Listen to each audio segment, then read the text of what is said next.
Good afternoon, ladies and gentlemen, and thanks for being prompt with the time. Um, I want to warmly welcome you to this afternoon's workshop.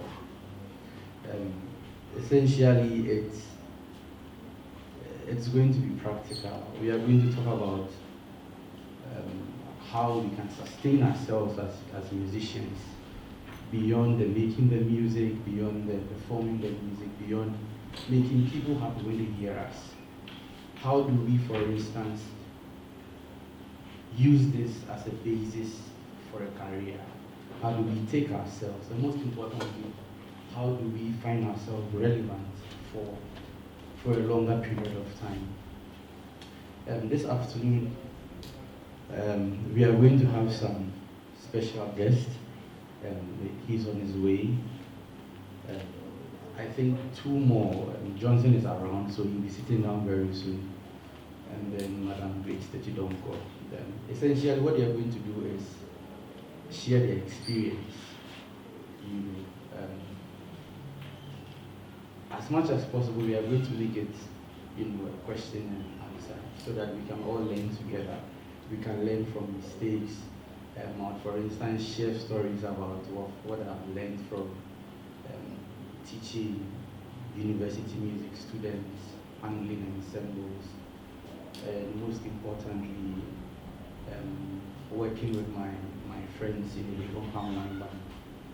I'm sure Johnson will also speak to his experience with the Inchinchim band and essentially the Inchinchim field production. Uncle Bessa, who is the acting musical president, the Musicians Union of Ghana president. Amongst everybody on the table, he is the most experienced. And we are going to tap knowledge into how he has stayed relevant since the 1970s up to date. Madam Grace is also going to speak to the issue of handling young students, young musicians, budding musicians, particularly from a female perspective. One person I took out of my introduction is Mr. Joshua Brew. Josh is a PhD candidate at the Pittsburg University in America. He was one of us. He was one of my students, a lazy one at that. He was always running away from me, but he seemed to always circle himself back to me. On the record. On record. Yes, and somewhere in 2018 or 2019, he worked on the topic career sustainability amongst musicians, and his case study was with Echam Kwame. Essentially, what he wanted to learn was how has Echam Kwame sustained himself since the 90s to date.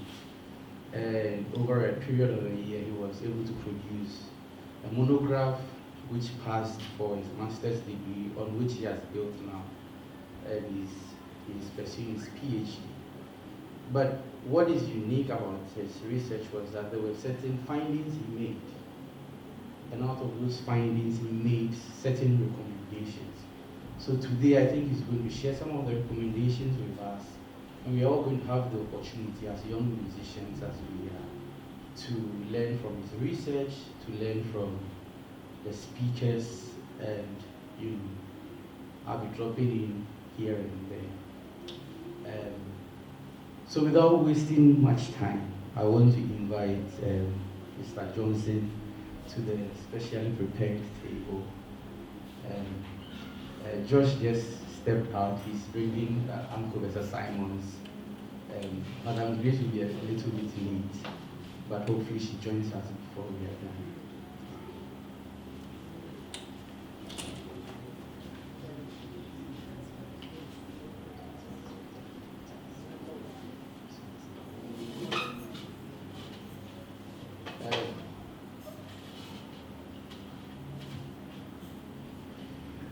Maybe we should start with Mr. Johnson Amakuti.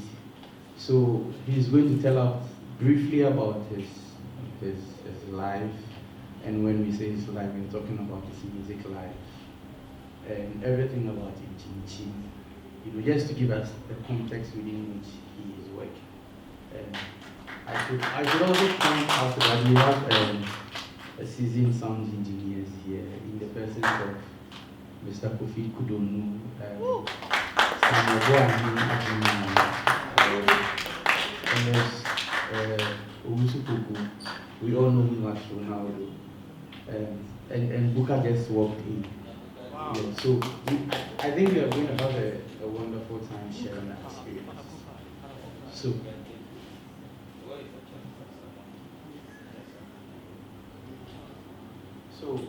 Mr. Johnson, I'm a Zuke. I always say I'm a Kuchi, but I'm a Zuke. Okay, thank you very much. My name is Johnson Kofi Amezuke. Said BBTP. And okay, I'll be doing Tree and English together. So okay, so you take the English like that, yeah. Anyhow, anyway. So I'm part of a Chinchin band. I came to Accra to work with GBC band. So I was playing GBC before I got to form a Chinchin band. So yeah, that is basically about me. So if we are talking about Chinchin band, I started the band with only the players, like the keyboardist and then a drummer. Then we were playing for artists, so without singers. So I thought as much that, we need singers to add to the band. So at first the band was Pop Nation. Yeah, we used to play for upcoming artists. So I thought as much to get musicians, like singers, to add to the band. So I was Lawrence Tete. He introduced me to Podo and Albert. At that time, I think you were having a concert. Yeah, is it a concert? Yeah, a concert. Yeah. So I came and then I spoke to them about the vision that I had, because as young people coming up, I wanted us to just form a group that will live forever. So I told them about my ideas, and then they supported it, and we started the band. So that is about Inchin. So we are 5-piece band, but the band is made up of the whole members are 8. We have the technical team, we have the social media people, and then the players as well. So that is about Inchin. So I was invited here to talk about how I'm able to sustain Inchin band up till now. And it's not only me, it's about the team. So anything I say or talk about will be about the team and how we've been able to save or sustain the band till now. So first of all, I'll start by saying, as musicians, we are supposed to value the work that we are doing. Like football, instruments, you sing, whatever you do. As a musician, you produce, whatever you do, sorry, you are supposed to value it. And yes, I don't think you will know the worth of the work you are coming to do. You have to take the work as any profession, like senior doctor, senior will be like any profession, be a as a musician. I saw that some people when they say, "Oh, this is just music," yeah, so I'm doing it. But if you see it as your profession, as Dr. Akwe Juma from 6 to 9, and 6 to 6, any hours beyond me, and you to take your music career as the same job. Until senior doctor here, if you treat patients as senior, obey make sure some more patients know that is the same way you treat your music career now, and also be better.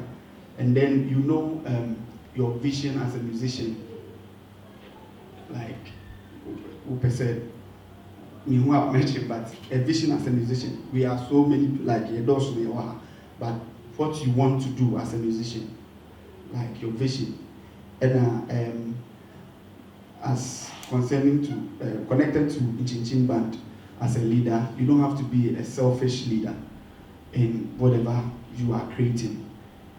Like if you are creating a band or even as a single person in music, you don't have to be selfish. As in Yemfan said, Bibia Wupe, but anka waiting here bisa ideas na nyama onko fofoforo a ebetimi aboa na waiting akọ wani music career ni. And then you love what you do, no matter what you are doing. Love what you do as a musician. So when in Chinchin Band you share, it's not because of only business, it's not only because of profession, but because of the love we have for what we are doing. So we don't care putting everything aside. Sorry to say, if maybe or family issues, but when it comes to music, you have to put those things aside because you love your family, all right, but this is what you love to do. So when you are going to do it, you do it all out. And then we come to creating a brand as in Inchinchim, let's say Inchinchim as a whole. So Inchinchim Band, the brand about like what Inchinchim Band is about. So our name is part of the brand. So there are so many bands in Ghana, and I want to get a band. There are so many musicians in Ghana, and I want to be a musician. How do I, like, a bed in a me? And as a bed in a mejumana me tom, the product I'm about to sell will, like, people will buy. You have to get a name for yourself, and not any name, but a unique name. And then what you stand for. Because if you want to do, like, let's say, in Chinchin Band, what we stand for, we are a cover band. We do our songs, all right, but we are mostly a cover band for events and other things. I can say, oh no, I want to be a solo act, but I want to make traditional songs in Kwa, whilst other people are doing other songs. So that my products will go for being human. And then we can't just walk naked. So our clothing lines and all these things has to be involved in the branding. So that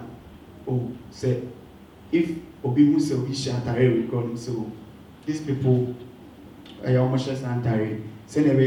Like example, when you see a Krobo person wearing the traditional dress, beats and I before share, but we Krobo who say this is for Krobo people, this is for baby people, this so you have to also get those things.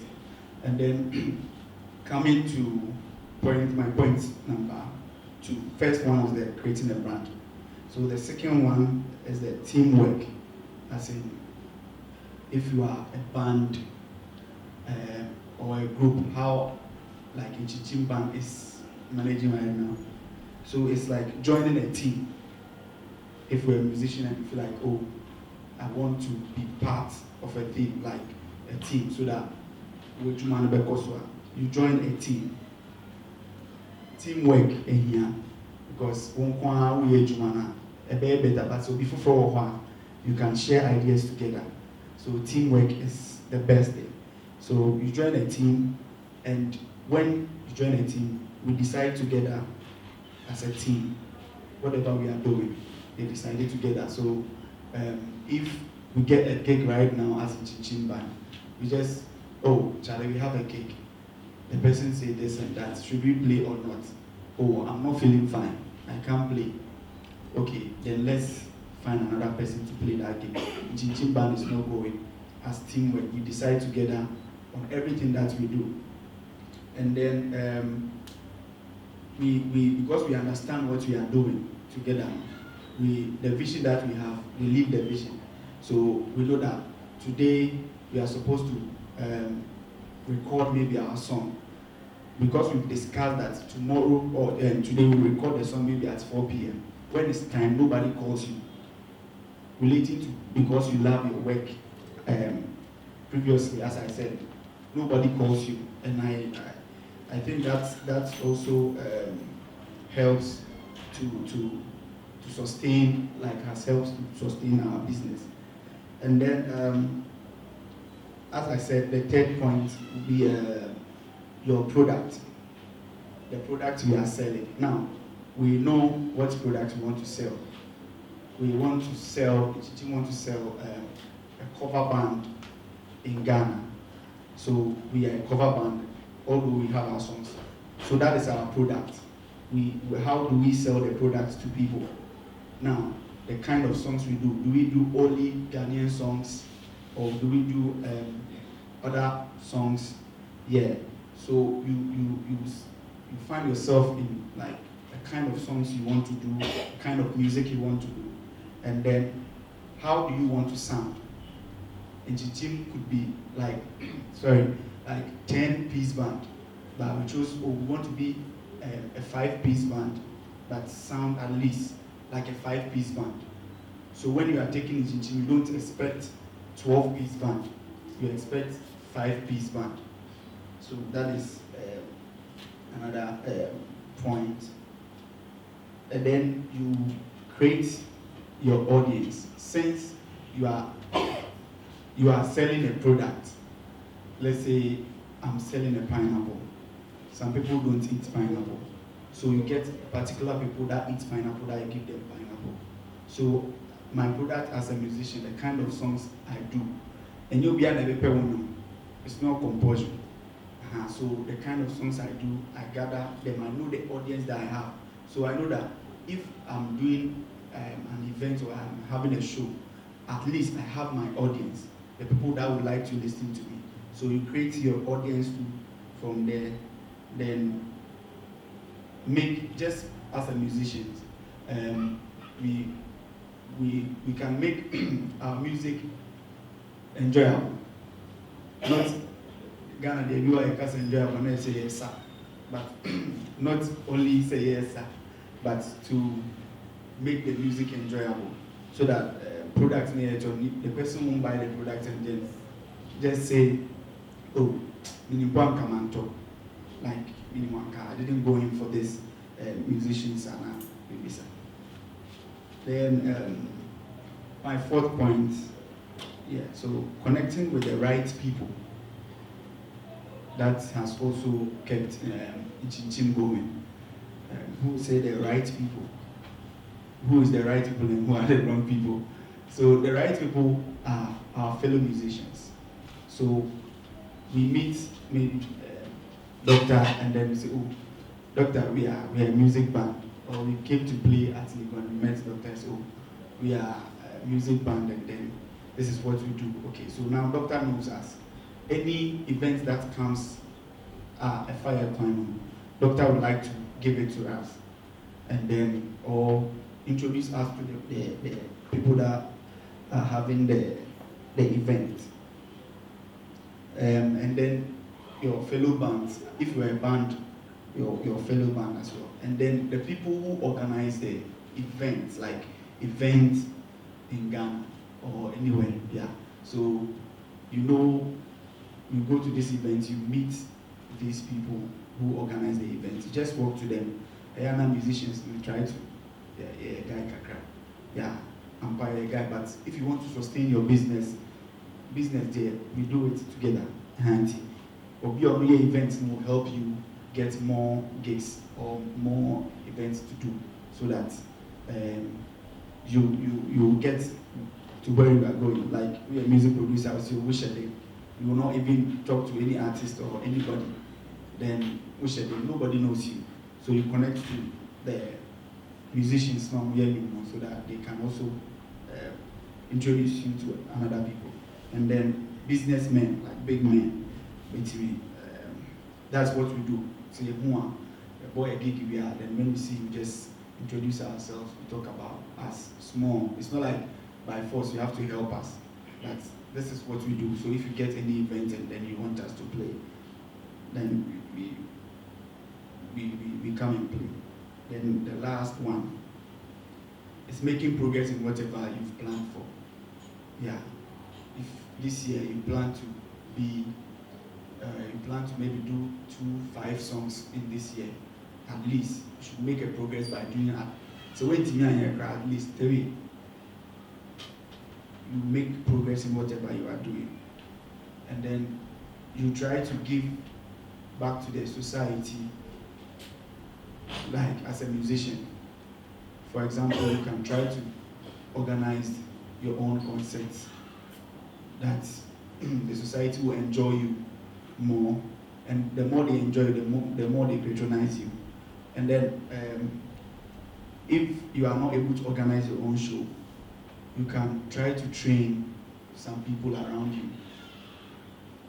So the more you train the more people recognize your job, what you do. Because if you are not there, your office should function. Like in Chinchin, let's say if I'm not there, the work should be done as in Chinchin, but not personal, like Johnson is not there, so Chinchin is not going. No. So you train people around so that when we are not there, the office of Chinchin or the office of Robo or the office of Buka will work. So the studio producers, we train people as well so that say in Nimokra, the studio too will function. So I think thank you very much, Mr. Johnson. Very interesting. I'm just thinking when I was at your age what I was doing, and I can't remember. But maybe today I'll remember more of that. My name is Mr. Simons, and all over the world, people who have worked with me, everybody calls me Bessa. I've been away for a long time, 29 to 30 years. Coming back, my name has changed. I've got a new title, Uncle Bessa or Uncle B. So you can call me any of that named, and I'm okay with it. Or you can simply call me Bessa. I have so many faces as a musician. I am a band leader, a bandsman, part of the band. I'm a keyboard player for a band. I'm an artist. That means I can stand on my own, get anybody to back me or do it myself, write my songs. I'm also an audio engineer. I've engineered so many songs, which is record, mix, and master, that you hear all the time, but you don't know who did that. I'm also a teacher. I think the last school I taught before I left the shores of Ghana was O'Reilly Secondary School. And now most of the students are old like me. And so when we meet, we have a lot of fun. Today I'm going to talk about a bit of my life and how I have sustained my life up to now as a musician. It's been fun, it's been difficult, it's been very hard work in going forward. I would say that I thank my parents for giving me education, any education at all apart from music. I grew up in a house where when my eyes opened and I realized my surroundings, it was music. There was keyboard everywhere, people coming in to learn how to play music, how to read music, how to understand, because my dad was a musician. And so that is how it started. So after they finished their lessons, I would also go and tinkle small on the piano and and that is where it all started. So I would say education is very important.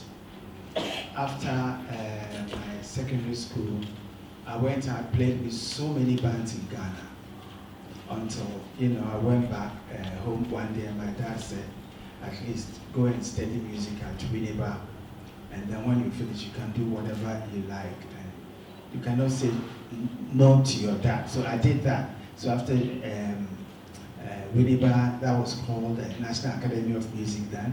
I did my national service, taught for about 2 years, and then I left the shores of Ghana. Part of my experience is that, first of all, you have to know your craft. You also have to know where you are coming from. Where you are coming from plays a very important role in your life. That is where your culture comes in.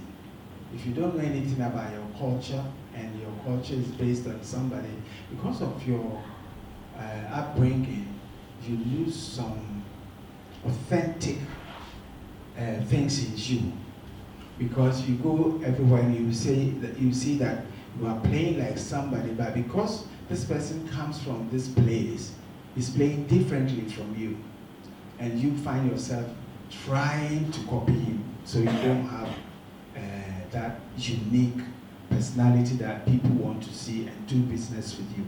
So it's very important. So let me simplify this a bit. Let's say everybody knows A minor, and they can run the scale as fast as they can. Somebody will come and play a certain rhythm, which is the A minor scale, and pick his notes from somewhere. And his is so unique. And what he is playing, you've never heard it before. This is what I'm talking about. So you have to master your craft from where you are coming from. And I will say this because when I travel out of Ghana, and I was playing with other bands, we'll be playing the songs in 6/8, and I'll be playing maybe Agbaja.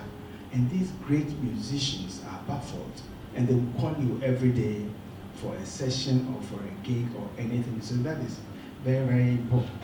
Important you master your craft. Mastering your craft also means you have to be a perfectionist. If you are playing, anything you play, you have to master. In my world, they said if it's not ripe, you don't take it out there. So you play over and over and over until it's so ripe. And when you play, you don't think about it. Anywhere you put it, you can play, and then that becomes one unique thing of you, and then you take it out there. So practice is another thing that you have to do to perfection. 2, as a musician, you have to know so many songs, more than 1,000 songs in your data. In your data is the things you play along as you, from childhood to when you are old. As I'm sitting there, I can still play most of the small little pieces I played when I started playing the keyboard. And one day, a musician called Smart and Cancer, he said to me, he said, when you die, the only thing I want is your head and the songs in there. So it's very important you have a lot of things in your memory or folder, and that is the songs you learn. It shouldn't be only one genre, from classical, folk, funk, jazz, high life. I would say more high life, more Ghanaian rhythms in your head, because wherever you go, it will help you. I will give you one story. When I went to the UK, I was just doing music, and it's difficult. And so one day, I went to a club and I saw them playing covers. And all the songs they were playing, I knew them. So I knew the drummer, and I said, oh, you play all the songs? I know them. I used to play in Ghana. I got a call, and every Sunday, I have to do a show. Those days, it was, any show you do was about 250, 300 pounds. And this is out of nowhere. You just get it every Sunday. So it's good you have so much songs in you. And what it does also is, if you decide to become a producer, what it does is, once you start, or a composer, all these elements starts coming in. You know, all the melodies, all the rhythms, they all come in, and you'll be well equipped. Now let me move on to another thing, that is branding and marketing. You have to brand yourself in a way that when people see you, they know you fit the brand.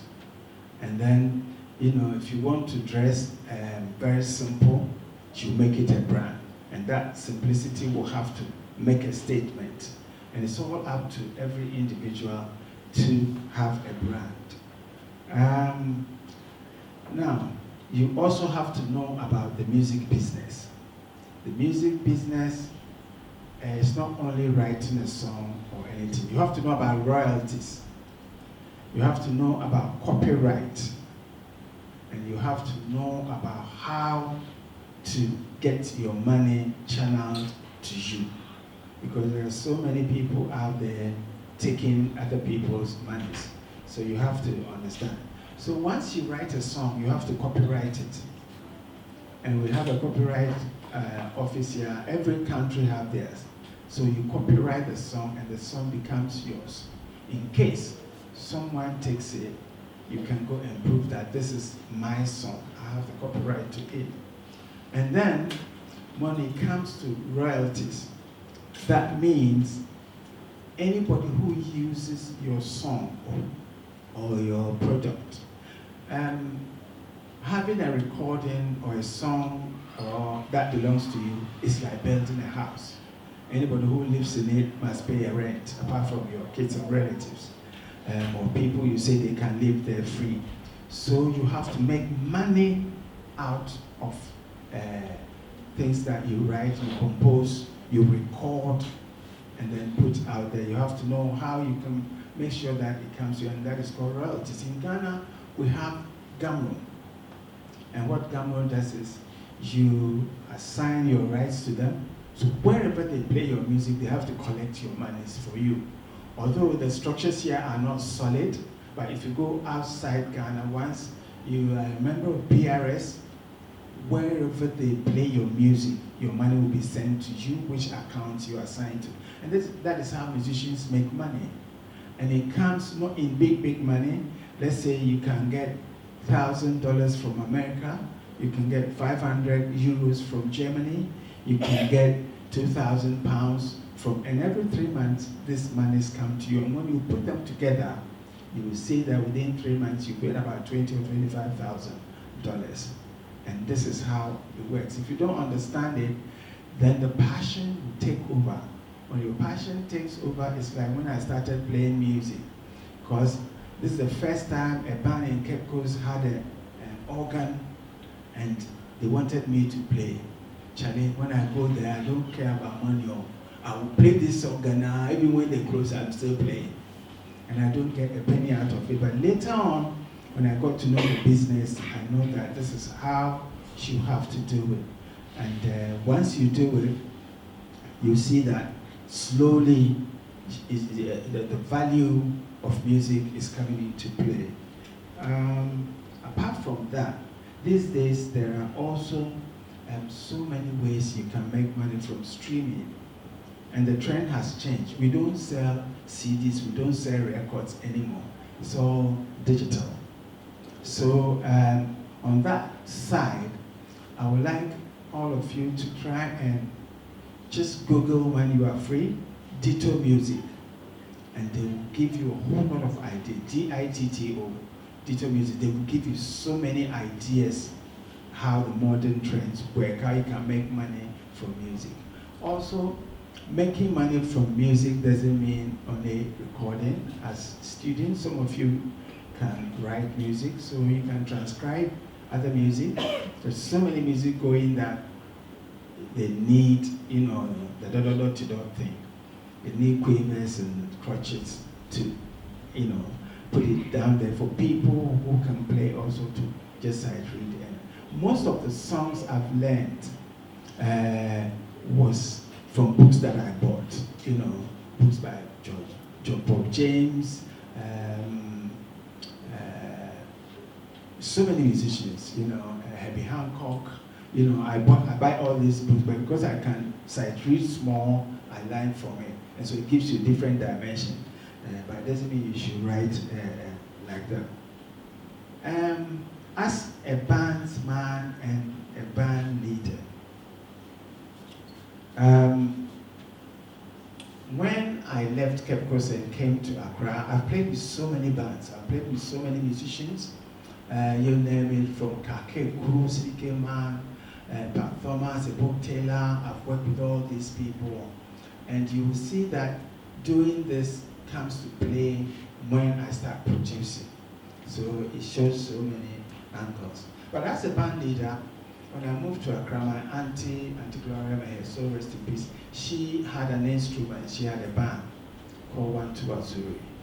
And I joined that band. That band was with crack musicians that we students were very fan of. Also, let me just go back a little bit.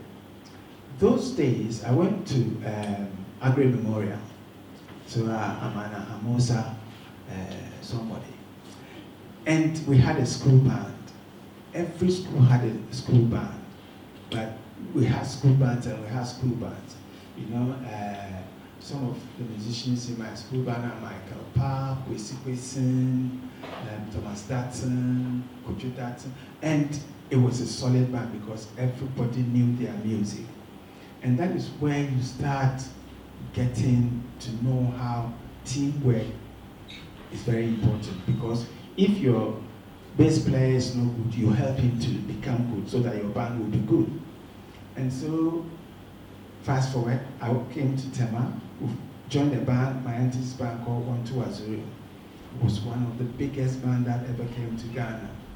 It was launched at Metropole, and that day, my experience was that the people outside were more than the people inside, and the room is full. Later on, they have to bring the gates down. And after that, when that band collapsed, we formed Wutawazutu, then Dutch Bendros. And that is when I became the band leader. It's not an easy thing becoming a band leader because everybody's problem is on you. They have something they call alaba. That is advance. So after shows, people want advance, and you have to go and ask the cashier or the band owner, and you tell, hey, today I don't have money, nobody should ask me of money. And so you are in between, the band is here, the owner is here, you don't know where to go. You can't go and tell them that you didn't get money. When musicians need money, they need money. So it was changed to now the band play 60-40. You know, when I was playing band in Ghana, we never went broke. When we do a show, the musicians get 60%, band owner gets 40%. And we rehearse Tuesday, Wednesday, Thursdays. We play every Friday, Saturday, Sunday, all year round. So when we put our hands together, we have something in our pocket. And what I realized is that I could teach people to play their instrument. I could teach people to know music a little bit so that when they listen and they play, it's quicker. If they can't get it, they can use just a simple tonic solfa. You know, to the extent that most of the people like Gropa, Papa, they could even transpose with tonic solfas as they play their solo, you know, where it's very simple. I just want to do a small demonstration, and you can try it, it works perfectly well. So you are playing a song in B flat, and you go to the second chord, which will be C minor, C minor 7, C minor, whatever. Once you go to the C minor, take it as your third chord or your sixth chord and play in there. Just do your improvisation or write your melody in there and come back to B flat, and it works perfectly. And these guys can do that from B flat. They will do it chromatically to everywhere. So if you are good, you help the band to become good. And when your band is good, everybody will call you. So this is me being a band leader and a bandsman. And everywhere I've been, either I be in a band, I'll become the band leader, I'll become the music director, and then, you know, we take it from there. I've always had a band. My band is called the Bessa Band. Since coming to Ghana, I had Bessa Band in the UK. Since I came back, I formed Bessa Band in Ghana. We have recordings that I did with the UK Bessa Band. And it's good to do recordings. As a musician in the background, I'll tell you how you can also make money. Apart from playing in a band, there are so many things you can do. You can play in a band, you can play in a church, you can play in a recordings, but playing in a recordings, you have to make sure you secure yourself because you are going there with your intellect, what is in your mind. You go and you play, nobody tells you what to play, so you take a point in the royalties. Taking a point in the royalties means either you get 1%, 2%, half percent. So anytime they play the music anywhere, that money comes to you. So if you can do that on so many songs, you can get that. Your mechanical rights and just performing rights and everything you can get. It's not all the time that you should let people pay you off. You sustain yourself by keeping some of the money. Also, you have to be very unique that people cannot stop engaging you. Since forming Bessa Band in Ghana, a lot of people have copied our styles, and it's working for them because we do copyright, we do my songs, we do all kinds of things. And the next thing is, how do you make money? You know, so we make money when we play out there. We make money when our songs are played, royalties comes to us, and we get big engagements. We get just a party for over 20,000 Ghana cedis. People book us for that. And once we play that gig, it brings in more gig. And that is because the band is good. You rehearse for 6 months. And I tell you, I'm sure my brother here will tell you, rehearsing a band is so expensive. Because musicians come and you have to pay their transportation. But when you start working, it's very, very good. So you have to make sure your band rehearses. Then when it comes to productions, when I started doing production work when I went to the UK, I realized I was very good at orchestration. I was very good at putting chords to songs. I was very good at creating beats. So I did my own recording first, and the rest is history. In doing that, I also got to realize that I can add. I read about Fela, and Fela is an audio engineer, so he does his productions and knows what should be up, what should be down. So you have to add that to your trade. As a musician, I'm sure everybody from here is a great producer, great arranger. And so, I mean, there are songs from after my first recordings, because I knew Tego Sisters for a long time, they were my friends. And so they came looking for me in the UK. So I did their first album. I think America said that one. And when we finished, it was a big hit. So they came back. We did so many songs like Menya Yesu, Yedim Kunim, and then other people started coming, like Felix Owusu, all went to, Samuel Owusu, Papa Yanson, Jealousy, Mama, and Samin Chen, Mami Bomobi. So what I'm saying is, if you learn a little engineering to your music, that's another income stream that will help you. And also, you don't have to know one genre, you have to know a lot of genres in your life so that wherever you turn, you'll be more creative there. I think I would like to end it here. Yeah, so let me share one experience with you. So I was in the UK, and a lot of people, when you go to UK, you're a musician, 2 things that can happen. You get into working outside music, you get up morning, you go to work and come back, and You know, I tried once, I just couldn't do it. So I went back home, and then I called my friend Papa. He was in the mainstream, you know, band thing, and he said, "Oh, read this magazine, read that magazine. What they don't want is a time waster. When you go in there, you know, quick, you get the song and you go. And the music director comes direct to you, and then you go." So I tried that. First of all, I got a band that is touring the whole of UK. So for 3 months, I have a job, you know, playing with them, playing keyboards and conga. And every Ghanaian can play conga.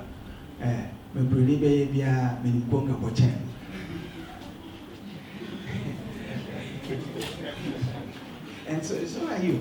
And so when we go and we play, you know, sometimes they will leave it for me. This one guy said, "I will do my thing." And we say, and everybody goes, "Yeah, yes, I have a job." Then, no time waster comes in. You should be ready. They give you a song, 1 day, 2 days, you have to finish it because the next day you have a show. And so I did that. For some time in my life, I was playing 7 bands in the UK. And then I got an agent. So you go through my agent if I'm not busy. So there was business all the time, touring all over the world. You know, if I come home maybe 1 week, 2 weeks, I grab my bag, we are going again. So no time wasters means knowing your music. If you give me 2 hours, you listen straight away, you can put your chord structures down if your brains are not, you know, then you are ready to go. So it's very important to do that. Then I played with one group that has changed my life forever. And that experience, I use it in everything I do. That was a group called Osibisa. And this group, the main members were from Ghana, Tediose, Solamafia, Tonto, Kufia Ivo, Lofty, and these guys were brilliant. They have taken Ghanaian music to another level. The fusion was strong, the Ghana thing was strong, and even if you're a foreigner and you join, you will appreciate the Ghana magic in there. You know, where they use fonton from cowbells, kete, everything, you know. And when they do, and they add rock, R&B, jazz, more high life, more traditional music in there.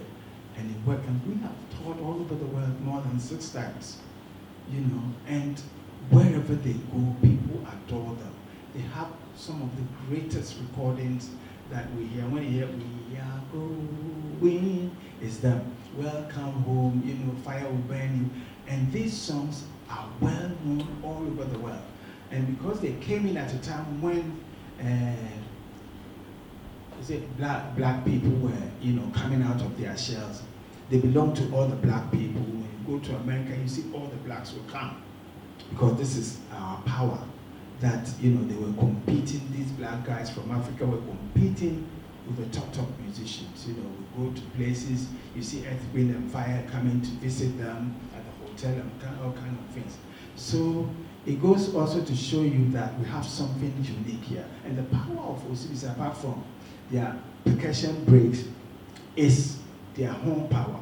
Because there are only 3 horn players, but they were powerful, and all their horn lines were based on high life, which no Brunei can do better than them. So that factor is very important to me.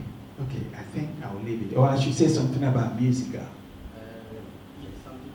Okay, something briefly. Okay. Music is a union, and every musician must join, because the opportunities there are, you know, vast. They're plenty, a lot. And you also get to know more musicians from all walks of life. You can get business from there. You can also become an executive and help the union to grow. You know, somewhere in the UK, if you are not a member of the union, when you play at television stations, they will not pay you. Okay, so how can one become a member of the union? Once you are a musician, you are entitled to become a member. When you come, you see that Musica is your union. First of all, you have the largest family in the whole world. because they have branches in all the 16 regions in the country. And you have a musical card, which is very important to have. I'm just summarizing things. Musical is there to protect you. If you are being cheated by somebody, if you have a contract you don't understand, they have lawyers to help you. They have insurance. And now that most musicians don't even have pensions, they are getting pension schemes for all musicians in Ghana. They have a welfare system that whenever you are in need, they will come for you. And also, the musical card is very important to have. These days, when you go to get a visa, you say you are a musician. They say, show that you are a musician. If you show them the musical card, it means you are an authentic member. Someone just told me that he went to Benin, and this is the second time I'm hearing this story, with a musical card. And the moment he got to the border, there was a long line. So this policeman saw him holding a musical card. Then, he spoke French. Oh, you are a musician. Hey, my brother is a musician. Come on, let him go, let him go. Then, he was free to go. There was another guy also in Switzerland who got into trouble with the immigration. So they asked him, what do you do? He said, he's a musician. And he produced his Ghana musical card. And then he was also free to go. We have so many branches. We have the jazz branch, we have reggae, high life, choral, and reggae, and we have all of them that you can join all these societies. And if you have some expertise too, we do education things where we teach musicians how to play an instrument. So we will need your services there. So please come and join Musica. Now Musica will be going digital very soon.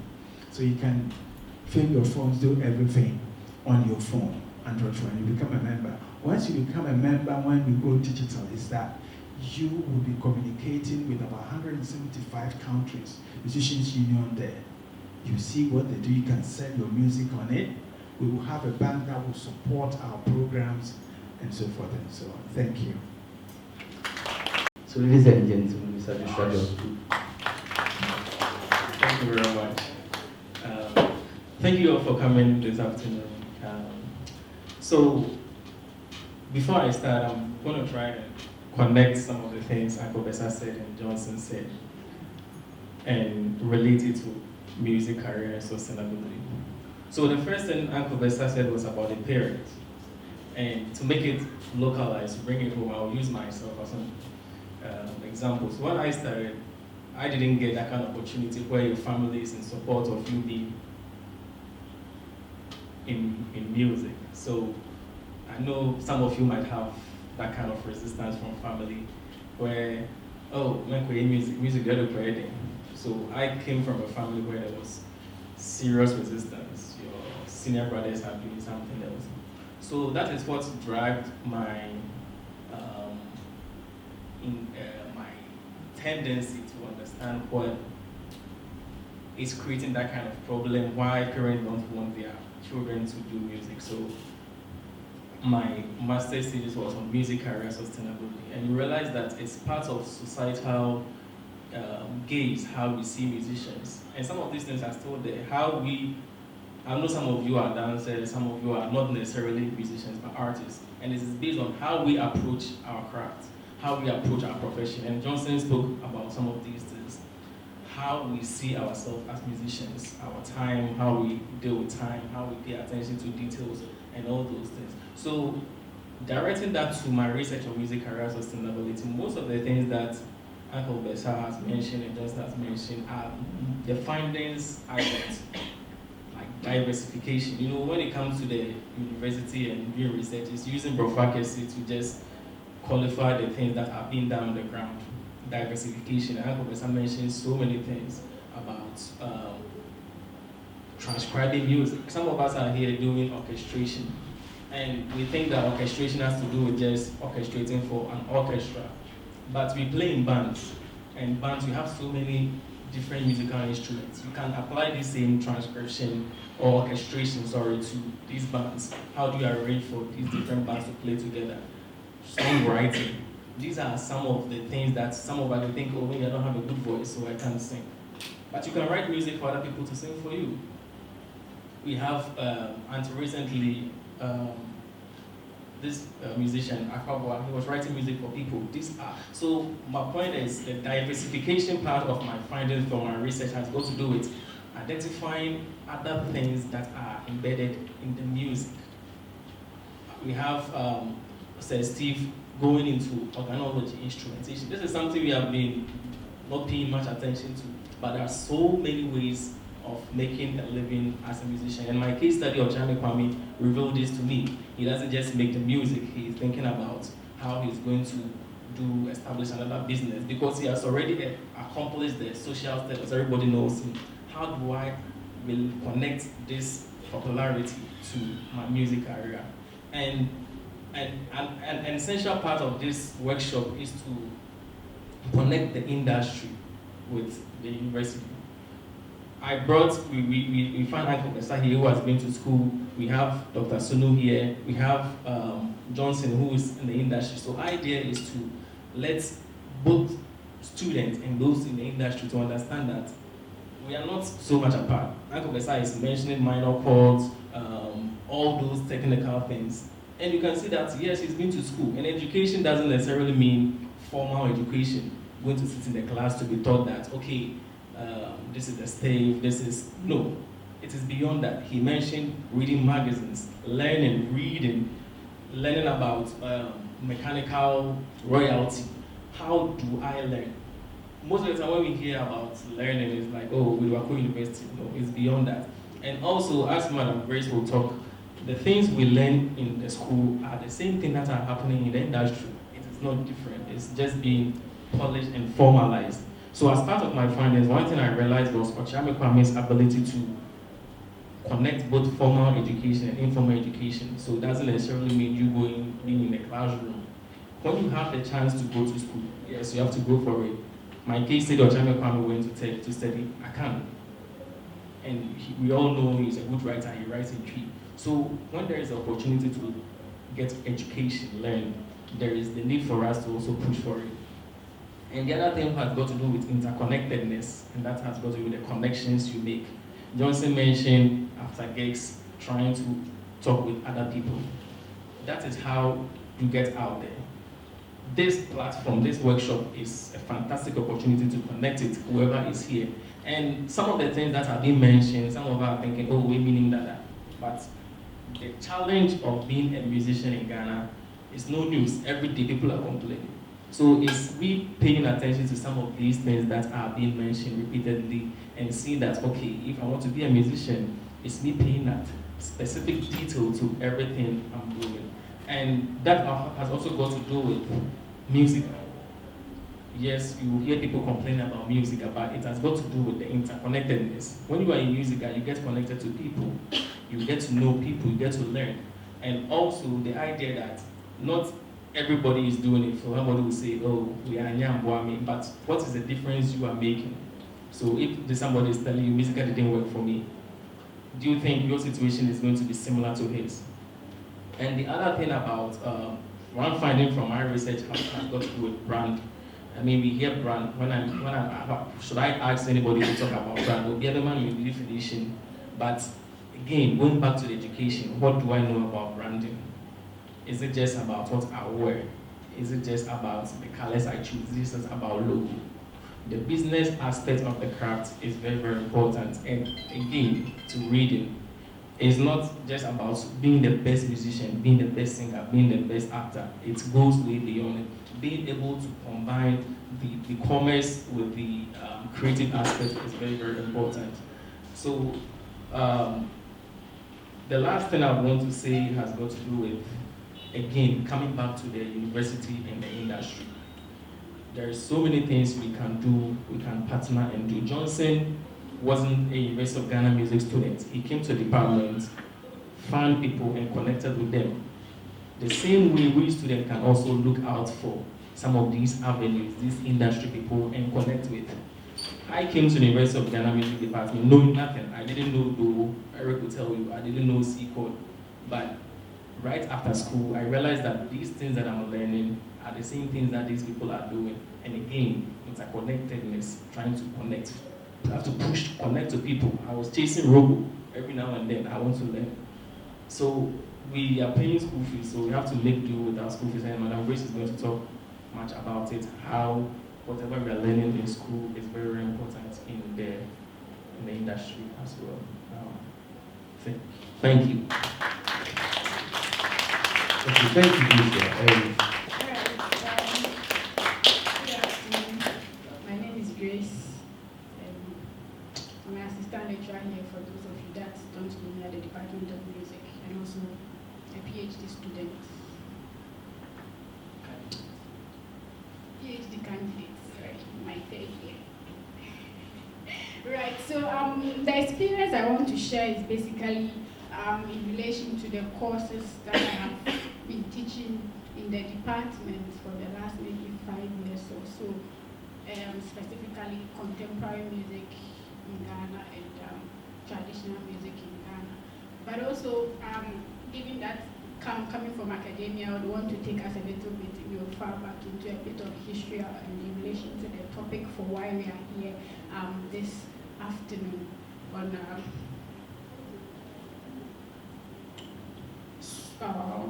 music career sustainability, socioeconomic aspects of being a musician in Ghana. There's definitely a certain history to it, a certain perception of society in relation to music, how they have perceived music. And these have been captured obviously by a lot of authors, a lot of writers.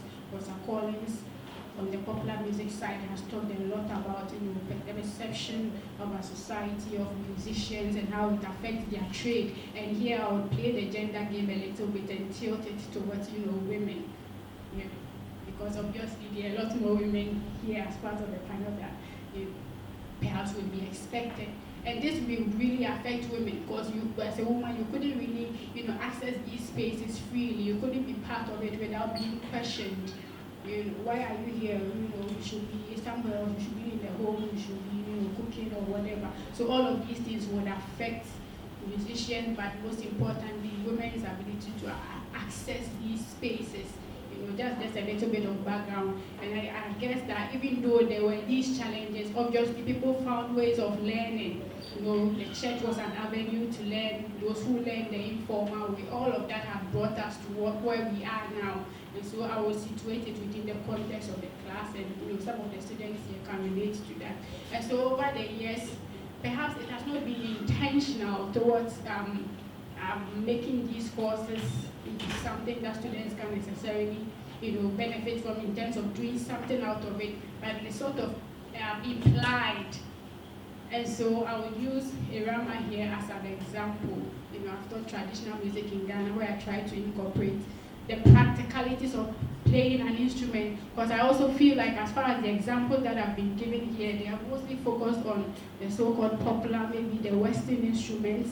So what about the traditional one, the seprewa, the drum, the adenkum, and all of that? And Irama, from her presentations, I got to know that she picked up the adenkum from class.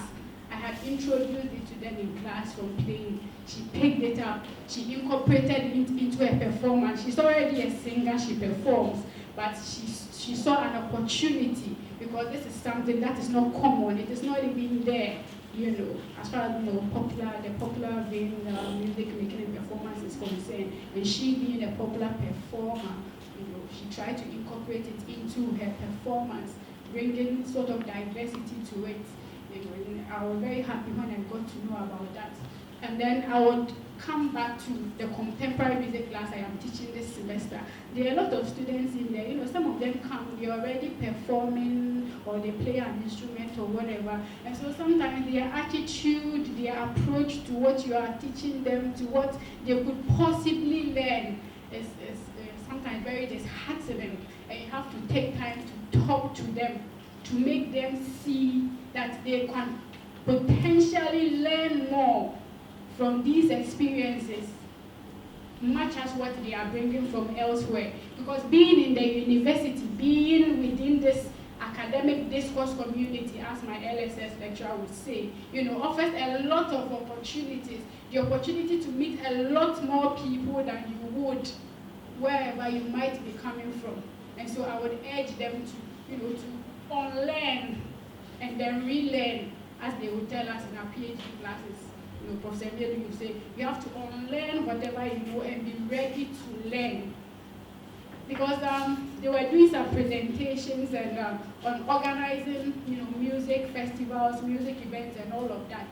And a few weeks afterwards, I saw a performance here at the Music Quadrangle, and I'm wondering, so some of these students were those that are going to present, this performance. Couldn't they have maximized the opportunity to engage with the people that were organizing it?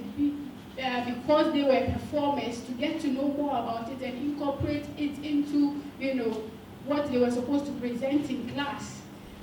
Then the realization dawned on me that mostly we are so much looking at the bigger picture that we forget that the smaller things that we are doing are what will get us there.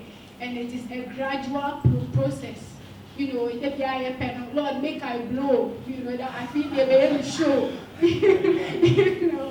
We want to blow one time, hit it, but it doesn't happen that way, as Uncle Bessa has let us know. It's a gradual process, and being able to combine academia with, practice and performance, puts you out there, makes you exceptional, makes you different from the one that is just, doing it from one side.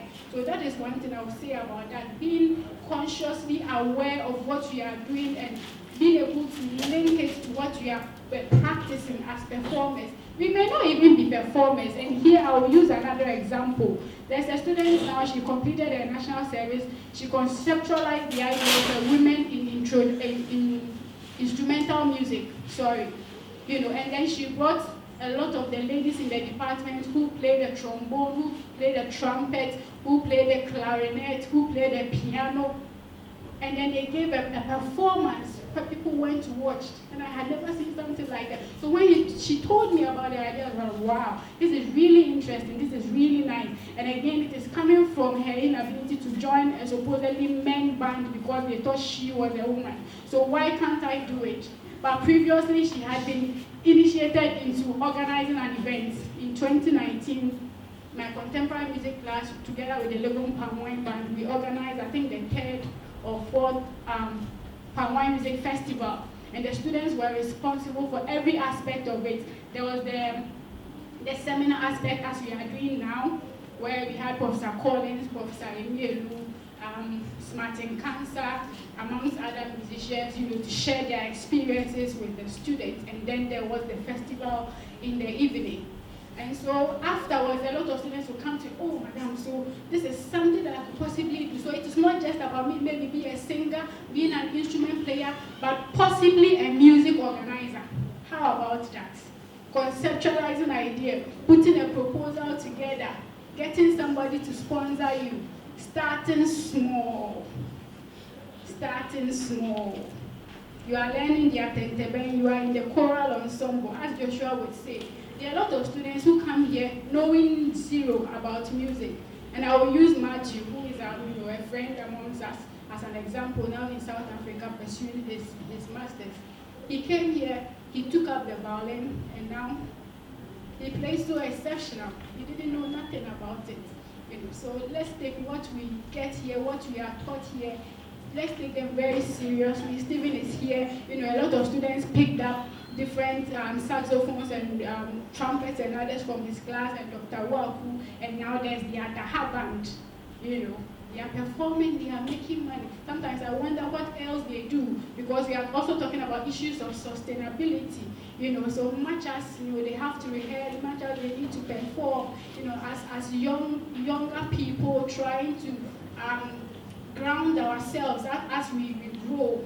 What else can we incorporate into what we do, such that we sustain ourselves? So the sustenance is not necessarily only coming from the music, because sometimes we tend to think that if the sustenance is not coming only from the music or from the art, then it might as well be a side job. But it could be the main one, but also ways of incorporating other things into it, because the reality is that times are quite hard. But you can still do it, conceptualize about it like Prince is doing, and then getting things going. All of the members, about 90% of them are all from the department here, and it's a sight to behold when they perform, much like the Inchinchim band, whom I can listen to, all day. Right. So all I would like to say is that we should take whatever we are taught here, whatever ensemble we are in. We should think about the ideas we can make out of them outside of school. You are learning the when after school you don't have work. One of my students has a similar situation. But she gets gigs every weekend to play at funerals. She's making something out of it. When I get a gig I'm not able to go, I call her. She goes to do it. Small beginnings. So let's not despise them. It may come off as a cliche, but they make I blow things sometimes. It doesn't make us take our craft serious, I would say. It doesn't make us take it serious. So let's pay attention to it, let's develop it, let's give time to it, let's learn more about it, because there's more beauty in combining the academia with practice, as Uncle Besa is doing here. It's exceptional. It makes you different, and I guess that is what we are all aiming for, and so, that's what I think we should be doing. Thank you very much. Thank you, Madam Grace, and that was brief and straight to the point. I'll just add one thing to what everybody has said, and then I open the floor for you guys. I think over my years of working with students and starting ensembles, I have observed that, like Madam Grace was saying, we want to blow fast. We hardly want to gain the experience. We don't want to pay our dues. I was happy when Johnson was talking about the experiences with Inchin and how over the last 8 years they have been working together. They are not there yet, but they are still paying their dues. I bring my own friends, how we started and how we are still together. It's not easy, but we are still paying our dues. I'm sure there are a couple of other guys here who are still paying their dues. The key thing, as Uncle Besa and Johnson said, was to remain focused. As Samini said in one of his songs, a man with a focus never flops.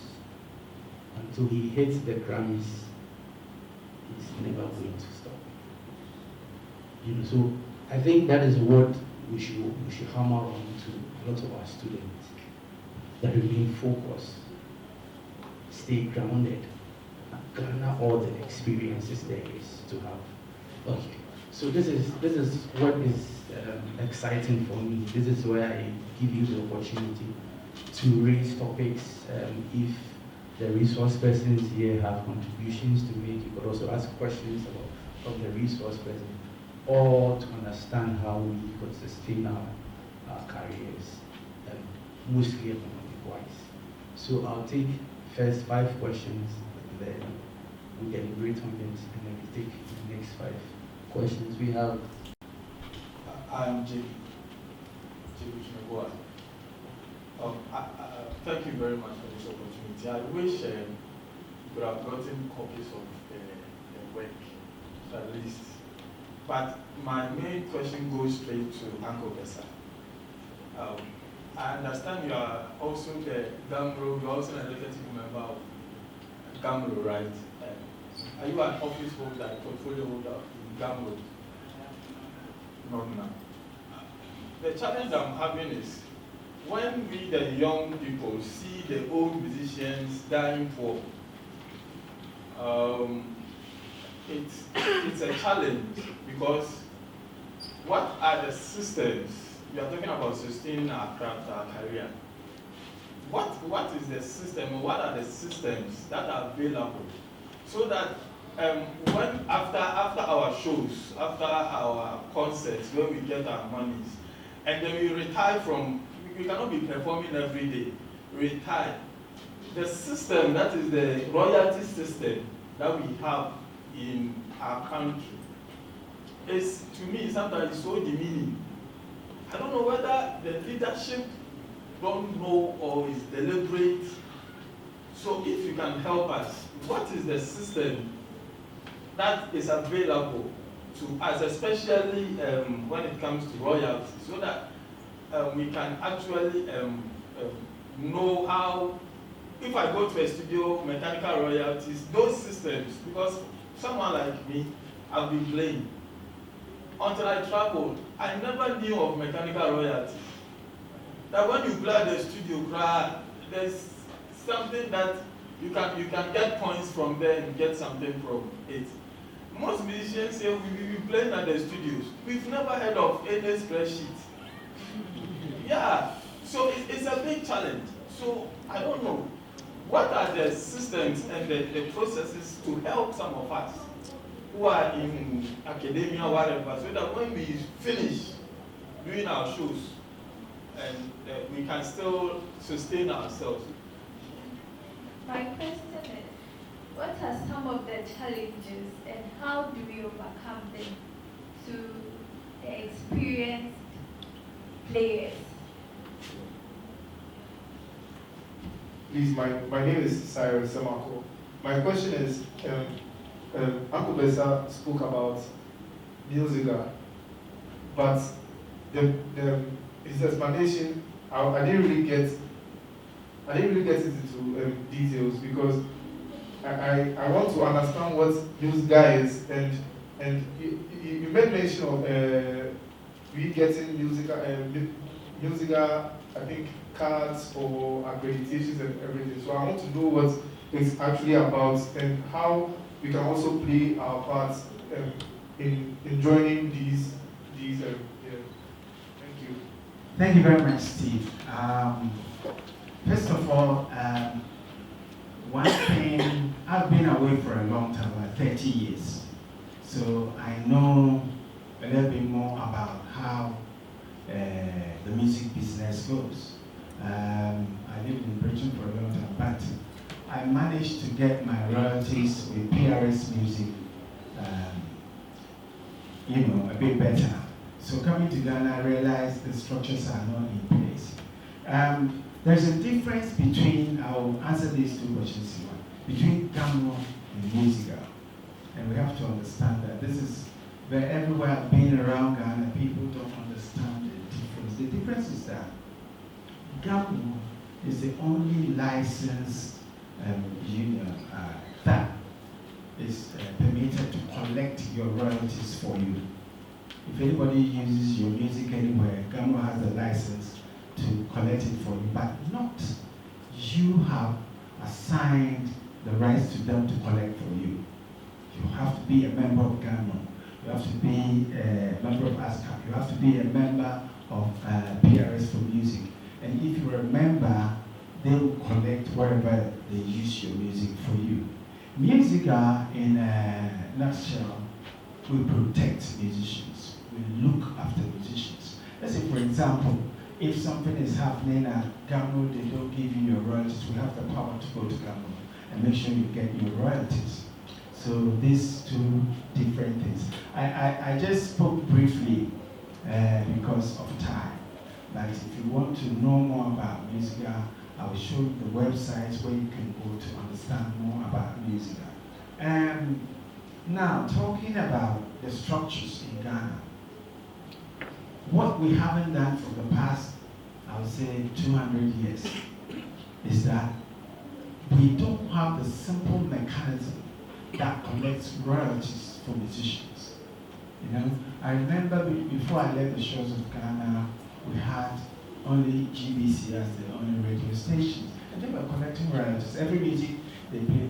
Royalties means they will set a tariff, and they grade the radio stations, the users, and so every music they play, they log.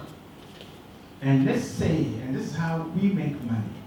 So let's say Ghana says, when they play your music for 2 minutes, you get 20 CDs, right? And then they play your music at, now we have sold in about 200, more than 200 FM stations. They play your music within 6 months across Ghana, more 20 cities, more than 80 times. So you times it by 80, that's the royalties you get. And this royalties goes to different people. The composer, the arranger, and the technical producer, the management, the people who finance the music, the record company. They split it in between them. And this is what's done all over the developed countries. So the moment you join their collecting management society, it's like that. Once they play it, it goes. It's an automatic thing. It goes straight, they fill it, and the money comes to you. I mean, I use myself as example all the time. My last baby is doing her PhD like you. But I look like a fine man, but I'm a grown-up man. So I know what it is to find money to make sure that you educate your children and also have a comfortable life with music. So what we haven't done in Ghana is we haven't set these things up. I mean, people go around collecting royalties. No. Now everywhere is gone digital long time. So everything is digitally done. And so that is where, that's why I'm not sitting in the house like most of my friends who came to Ghana. I can sit in my house, do my own thing, collect my small royalties. I think we should change to the modern trends and get digital. And now, with a little help and a little fight and a little talk here and there, copyright has started, government has started, music is almost there. And so until we get these things in place, it won't work. Also, I work with CK Man and some of the older musicians. And like you rightly said, the ending was not very exciting. And I don't want to see this history repeat itself, again. So we have to fight for it.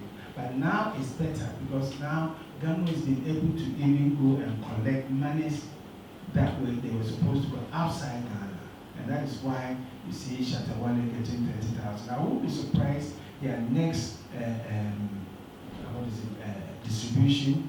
So people get 100,000 Ghana citizens, above that, So like you said, we don't have the structures. We have now started something which we have done about 200 years ago. But with all of us understanding, I think we can move forward. Now the challenges in music, they are enormous. They come in different shapes, but you have to be grounded. There's so many temptations, there's so many puts off. You'll be doing something and someone will say, oh, this is not good. I didn't music ground on me. I use Ampule as an example. When Ampule started, people were saying, oh, dear music, but he was dedicated and he stayed on it and see where Ampule is now. He's all over the world. And also his music is unique. And like, my lady said, it is very important to dream and have a vision and find your space in the circle. Don't go and stand on people's stuff. Your own thing that you want to do. That brass band you just mentioned, can you imagine they can go to places?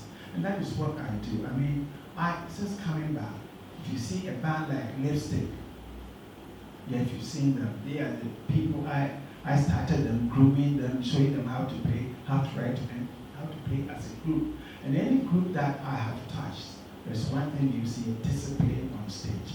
So they have that wow factor. And the challenge is, don't let anybody get you down. Any down-putting, use it as an inspiration to do what you, and anything you think of doing is the right thing, especially if you are not hurting anybody. And also, as women, I would like to say, me, all my kids are girls. I have only one boy, so I make sure the girls can do what the boys can do. So anything the boys are doing, don't think this is for boys alone. No, my daughters, do it your own way and you will succeed. Yeah. And also, you meet people bringing all kinds of things, but see every man in music as your brother, unless you want to marry him. And also, nothing, no substance enhances your music. You can have your natural, high and do your music, because you might not be lucky if you go into that. Coming back will be very, very difficult. I'm saying this because I've seen all kinds of things, but because of my upbringing, I just look at it and walk away. So you should do that. What am I saying? So about the systems in place for us musicians. Doctors sometimes do die poor. Everybody, every profession. So as you can try to do or save as we are young before the structure comes in place. Because if you don't save now, I don't think when you win, you can save, because when you win, the money is coming for only you. But if you have a family, the money comes and soon. So I think as we are playing gigs right now, we are doing the music, we are getting the small one we think we are getting. We should be able to save and reinvest into the business to get more money out of it. I'm so concerned about the reinvestment, because when you get the money right now and you don't reinvest, you still stand at point one. Let's say I come to your gig and I use just one speaker and you pay me 20,000, and I come to the next gig, feel like you, and I still use the same speakers for your show. Give me the same 20,000. But if I charge you maybe 40,000 the next time and I come, you see my speakers, like 4 speakers, then you can pay me more. So as we are going, we need to save and reinvest into whatever we do so that we can sustain the business.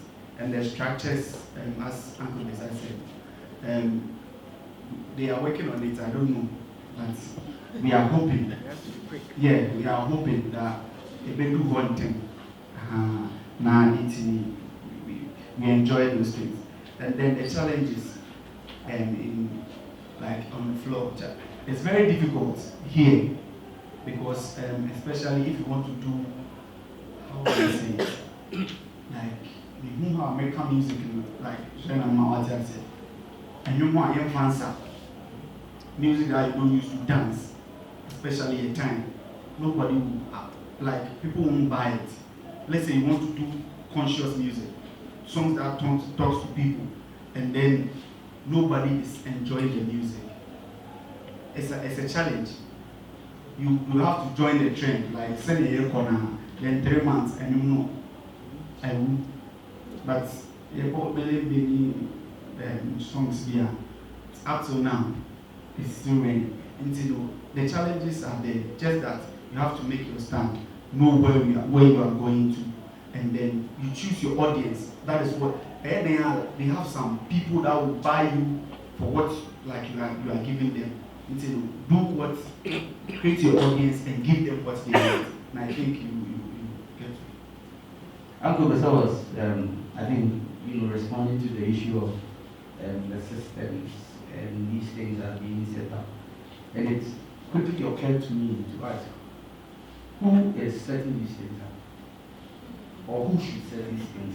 Maybe we should think about these things. Thank you so much, sir. My name is Kofi Ajman, the National President for Musicians in North Ghana. I would like to touch on 2 things concerning Musica. So somebody asked a very important question, what Musica can do. So just to add to what my president just said, there's one important thing. Musica is there to create an enabling environment in our capacity to help musicians. I've been Musica chairman for BA for 12 years, and I've helped so many people getting job as musicians, playing at army band, police band, and stuff. So when it comes to those people who could not go through the non-formal education, like we here, if you want to join the police band, what would you use? You don't have any certificate. You have nothing, but you are very good. But then the police band will request something from you to show that you are a musician. The only place to go is to go to Musica. They will give you a letter, plus your ID card, plus the introductory letter. Then the army will recognize that they will see you as a professional musician before they will employ you. It's one thing that Musica, it's only Musica that does that in Ghana. Then the second thing is that you are a professional musician. You want to embark on a project. You need music to help you. Maybe you are connected to a certain organization. If you don't have your background, you don't have any background, music can come behind you. They will support you the necessary, like we have accountants, we have project coordinator at musical office. So they will help you to have the very good background so that that company or that organization that want to help you. For instance, my brother here is a researcher. Maybe he wants to do a project. So you can present everything that you have at Musica. And Musica have this project coordinator that can help you to develop this project, and you can do a very good a successful project. So what I want to say is that Musica is there to help you in these areas. So come and join. There are other things that we cannot talk about them here, but these are the two things that I want to add. Thank you so much.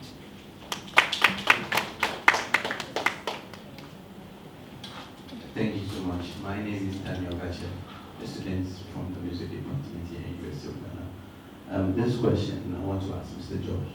He spoke about his experience of his parents resisting from taking up a music course and trying motivating us to keep on doing what we feel we have to do. In such a situation where your parent doesn't want you to do music and you want to do it, and it's like you're in conflict with them. They're like, if you can't change that course, you have to pay on your own, pay the school fees. What do you do in that situation? You didn't say much about it. What do you do? My name is Samuel Ajimai. I want to ask this, as you said, the structure and all those things, so there's limitation here.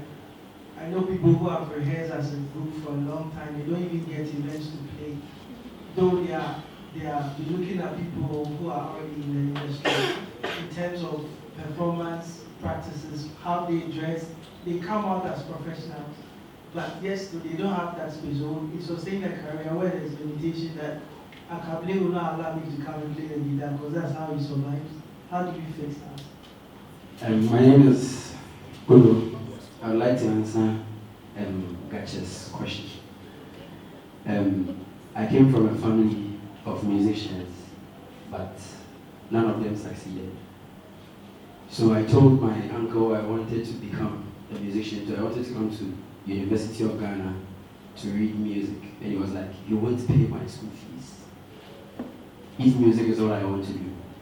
Well, for me, I was lucky, I got a job and I could pay my fees. If you know you can't pay your fees, then you have to fulfill your parents' wishes. Let's say your parents want you to become a doctor or want you to read sociology. You read your sociology. After 4 years degree, let's say you are an adult now, you have a job, you can go on to read your music course, you can go to school, read your music course and do what you want to do. Sometimes you have to do what your parents want for them. After that, you can do what you want to do. But if you know you can take care of yourself, if you know you know what your vision is, you know what you want, just forget about what your parents are saying. I think one other way to get your parents to warm up to you being a musician is to show them results. Sorry, yes, to show working. So if you want to be a doctor, obviously you have to go to school and pass your exams and become a doctor. The same thing if you want to be a lawyer. If you want to be a musician and you want somebody to trust that you are going to be a musician who will be able to make it in life, you have to show that at least you have talent, or you have the drive or the passion to try and work and become a good musician. I think when I was growing up, I started learning instruments very young, I think around 8 or 9 years. And then I left my church, the church that I was going with my parents, to go to another church to go and learn how to play the trumpet. And at 9, 8 years, I was going to the church alone to learn the trumpet. At that time, no parents would be allowing you to do those things. And they kept complaining, but I kept resisting until somewhere around SHS, my parents started seeing me on TV, playing with harmonious choral, playing with this group, playing with this, playing with this. Then I was there in level 200. My dad was outside the country. He called me that, oh, he's talking with his friend, and he says I'm his son. But his friend doesn't believe so. I should talk to him. I should talk to him and say, oh yes, it's me. Up to now, then my dad comes down. Every year my dad comes. He wants to come and see a band perform. And then now when we talk, he's like, well, how can I support a band? You have instruments. How do you go to programs? And you have to show them results so they can trust that if they leave you, you'll be able to make it. Right. So, I mean, as Eric said, I'm the researcher, so I'm going to, as much as possible, bring my research to what you're saying. So from my research, one of the major findings was resilience, and talking about sustainability in terms of academic, that is one of the things, resilience. How are you being resilient? And from what Podo and Bala just said, it's about resilience. And when we say being resilient, it's not just you coming into contact with challenges and just overcoming it. It's about how you are able to overcome the challenge and regroup. You understand? So Bala just told us how his parents were resisting him. Kodo told us how he had to work to pay his fees. And again, it brings me back to the topic of education. You don't necessarily need to go to the university to become educated, like informal. So many people learn music outside of school. So if your parents are saying no, okay, you can go to school, do whatever they want you to do, and be doing the music aside. When I was here, we had students from physics department coming here to practice, and our own music students, they'll be nowhere to be found. So yes, your parents can tell you don't do the music, but you can still find a way of doing it. My story, when I finished national service, my parents took me to Ecobank to go and work. Oh, when we University Papa, your connection among school, Koye Bank. We share the codes, name it time, name joining our share Genius High. It was a music work, for sure. See, first week I went, second week we see you rage roundabout. Then I just walked to Genius High. It was just adjacent to GIG. Obi I said we training naturally, my banker. 2014, moved to Kamo. Now I'm missing music. My senior brother is a pharmacist. Now I'm a banker. I was also be odontology. In the first week, second week, I was going to the music school. In the one evening, upon by my parents and my mom to one, they were like, Kofi now fini. I was like, first thing mentioned it, for bank. Officer Bill, my mom said, cannot correct. I'm saying, if you bank, I was still insisting on Papa in the phone. He showed me his call log. He had just spoken with the manager. For the past week, they have not been coming. I didn't hear. Was to say from today onwards, the only thing I'm not provide them a roof. So you can just imagine. It was there that I have to come back to Yamana Messuini, Eric chair my guitar, Kofi, Etoa, so Robo. I have to realize that the things I have to learn, I have to. So I started teaching the guitar. Sometimes in Nancy, I'm a coach. I started getting connection. I spoke about interconnectedness. Where you go, how do you make the connection? I started teaching diplomats on Momba. So it got to a time, all the diplomats in Accra, I can't go outside. I was playing in church too. So that's kind of bad. And like Bala said, I was showing working. I bought a car. I wasn't working in a bank. Now I'm in bought time. So now I talk car. My senior brothers had to rely on my parents to get these things. Car will fee fine. I said they also play music in tea. I bought a car. So they started saying that, hey, it's music now. It's a thing. Yeah, we'll feel letters from these diplomats, but they're inviting me to these occasions. My dad will be like, Office of the German ambassador to Ghana, the head of the man say, hey, Kofi Joshua, on music now. So I was dedicated. I realized actually, it's easy, but I have to do it because, and also I had to connect the things I was learning in school to the things I was exposed to in the world. Some of us about school now, if they say, oh, Madam Gracie, how am I doing good? Eric, they be a member class. I was running away from him. And then times near a classical way, you know me reading. It got to a point in JB, there was a work in Winnipeg. They wanted somebody who could read music, and I had done classical music. Time now I'm in Cobank, now I'm called Genius Hype. I did my ABRSM. So when the opportunity presented itself, I was ready. JB connected me to Winnipeg. I started teaching. In the opportunity in the brain, if your parents are resisting, sometimes it's not even just your parents, even family members, even the society. Like I said, music on I'll just forget it. My papa was so you understand? So it's got to do with resilience, interconnectedness, and that's how you make it.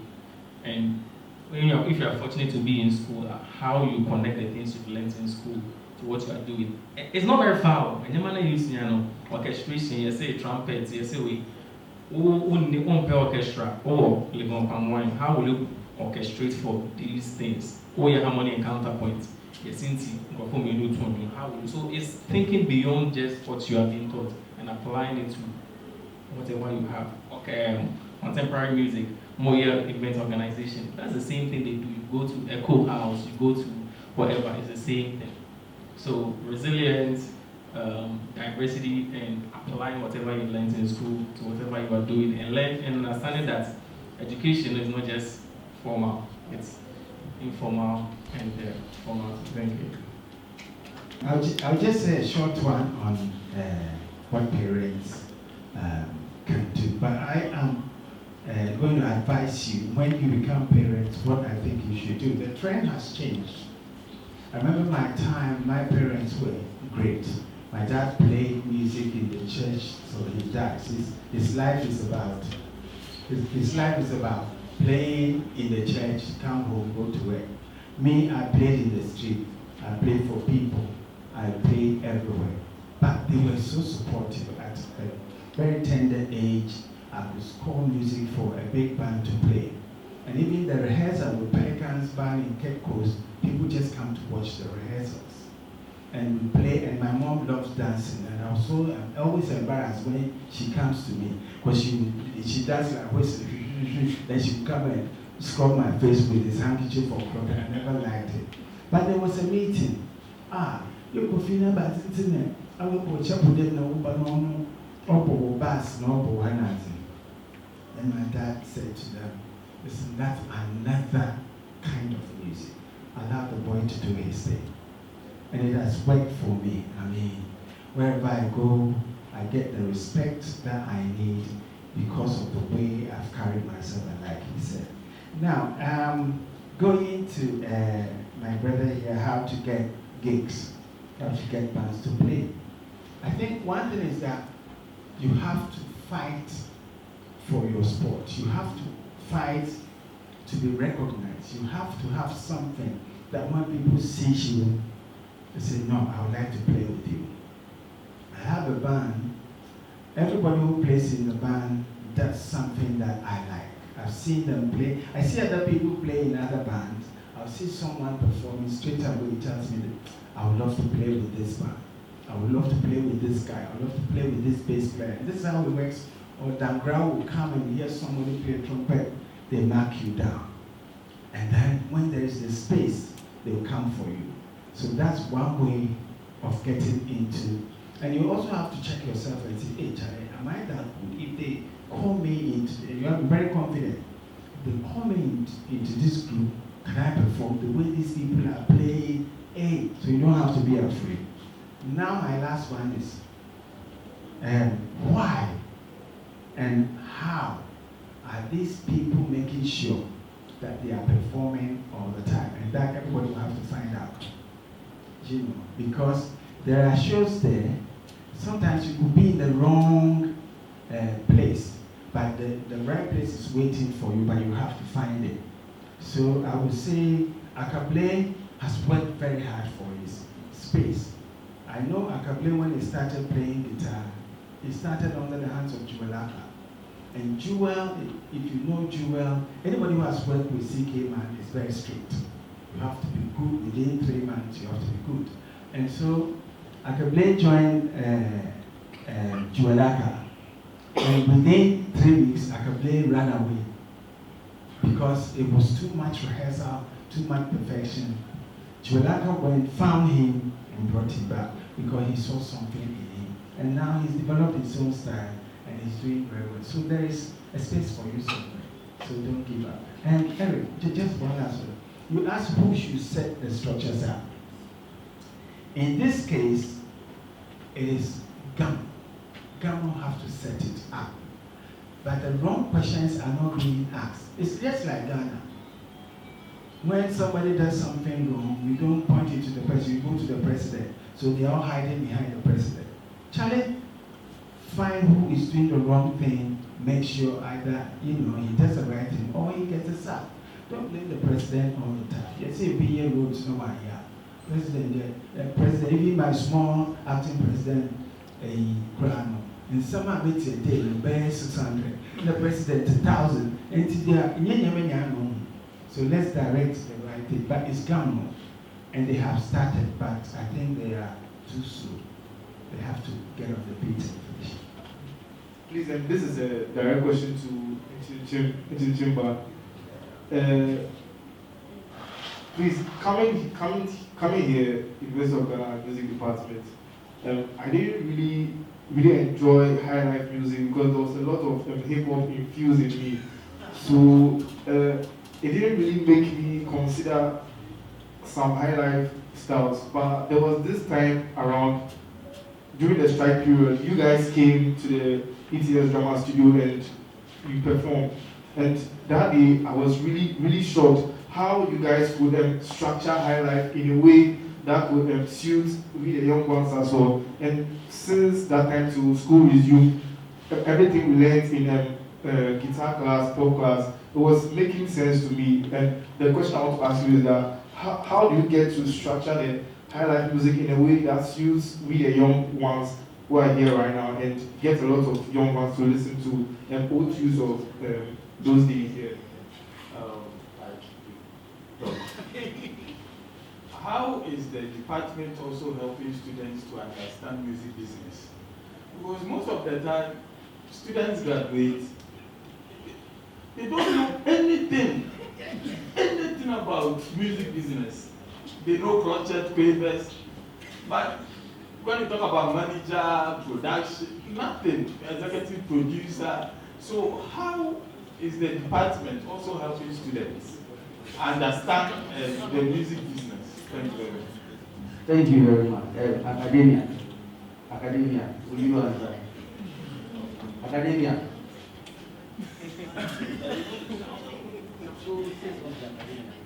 I think it is better with the university. Let me give one example.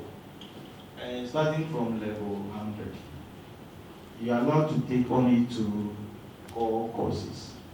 And when you look at these 2 core courses, what can you teach the students? And the university has already pre-programmed some courses for students. I don't know when they'll be using those courses. So it's a total challenge. So we are trying to see how best that thing can be solved. So I'll also add, aside the academia, you are coming to school and you think you are going to learn everything from here. Sometimes you can also sit down and find out certain things. Because I always use myself as an example. You know what I'm doing? I do repair musical instruments. And now I'm constructing musical instruments. So you should ask yourself whether in our structure we have something like that. No. I learned everything online. So sometimes you should also sit down and you shouldn't follow what is there. What can you also add to knowledge? I hope you understand. What can you add? So now, because of what I have done, the university has introduced musical instrument maintenance and repair in their program. So that is my contribution to academia. So we also try to do something. These are issues that we've been considering for some time, and then I teach level 100 class, that's introduction to music, and then with the help of this brother, we developed something about job opportunities in music that we used to share with the students. So when they come as part of the orientation, we try to give them an understanding of some of the opportunities that they can have access to if they do the music. And then beyond that, there are other trainings like they spoke about the event organization, they spoke about we did a music festival, and all the things that goes into the organization of the programs. We use that as a platform to show students some of the things that they can do. I think one of the main things is interest and then the issue with the parents. So if we can we can work out the interest rates and the issue with the parents, we will be able to fix that. Because sometimes you have a guitar student who has just come fresh in the 100, and you ask the person, you know you have to get an instrument for yourself. No, I don't need an instrument because I will drop. Now somebody is saying this at the very early stage. Level 100. Now, why is the person saying that? Probably because of stuff that the parents have told them, stuff that the parents have said. So these are some of the challenges that we have to deal with. Otherwise, I think we are doing some things to help them in some of the job opportunities they have. Thank you. We have a certain structure where students don't come necessarily to come and study music. So music becomes an appendage. Oh, I'm doing other courses. Unlike me, I chose music. Whoever chose the other courses, I don't know, because I've been studying music. So that is one. And then the other thing is the structure of the program when the students come in. You have a 4-year time span. And the student is beginning what they should have studied way before in the first year. Time is not enough. What happens now is they end up cramping so much, and we end up not spending so much time. With free SHS, now the numbers are overwhelming. So it's a structural problem, one from the bigger university, maybe from the societal level, and then one from we in the academia. I say we in the academia because when you look at the music department in Ghana, you see there is the old block who were trained in a certain way. And then there is we the rascals who have our own way of doing things. So there is this big gap. The older generation are the ones who say, and it is done. We will say, we will agitate, we will talk, but at the end of the day, it is that older generation. To answer your question, it is time. Like you see, time heals all wounds. It is time. Give us acha 5 years. If you don't trust me, trust anybody who knows me. Give us 5 years. Things will change. Give us 5 years. And encourage your colleagues to come and take music. You'll make money. My question or suggestion goes to the Gamro team. Talking about Gamro and putting it to us as a protector for musicians and hearing the, let me say, achievements of Gamro according to our 12-year old assistant. Musica. Yeah, what he was saying is Musica has assisted people, musicians, to get into police, and also if they want to organize a program. So Musica has become a home that is not too good to live in, but can take you to a different home to eat well. If Musica is really working well, then these musicians should be encouraged enough to stay in the music industry rather than coming for a letter to go and work in the police or any other service. And secondly, talking about protecting musicians and then also parents not allowing their wards to get into music. It's because these musicians are, to me, not protected. How many times are Musica executives on air talking about how musicians carry themselves and how they carry themselves are right? Whatever they are wearing, however they are making their hair. It is these problems that is making the people, families, not allowing their wards to go into music because they think somebody in long hair or locks is bad. And then when you switch on the radio, there are people who are speaking against these hairstyles. And then, an example of these people are pastors and radio presenters. Yeah, radio presenters. So, academia, let me talk, please. So this is important to me because if Musica is really talking about a problem I have gotten from your own words is that one, Musica is not a home for musicians, but to help musicians go into other professions. And then two, the problem with parents and musicians, Musica is not working on that. Thank you.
Edamwase.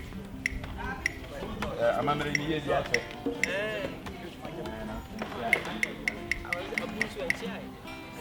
Beni vose. Abwa sansa pa ali a. Chire. Odi chire.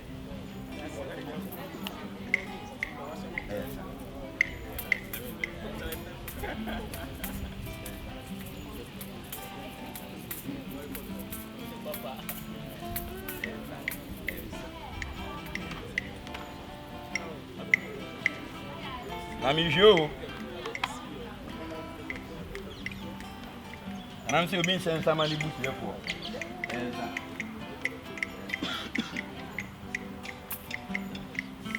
Nana no ata gonya. Yehie mu ha anya boni. Da.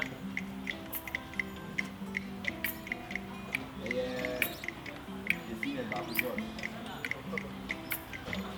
No aboye nche. Nasi ebe busa. Shall I tell you?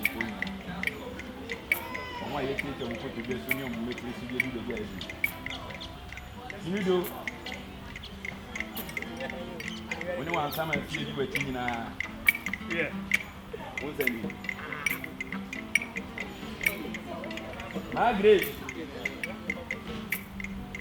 Me a pushing up for next time I see you waiting in a. Yeah. What's that mean? Senior Josh. Fie amanie. There was two me free. I want to know. Yeah. Music department in California. Me and home me tie tree. Every department have a baby baby play. None matter to me.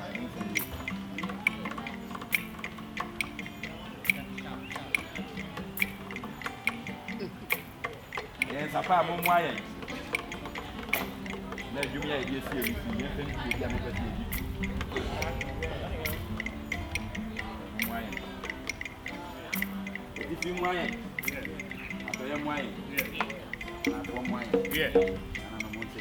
Yeah. Sapa. Sapa.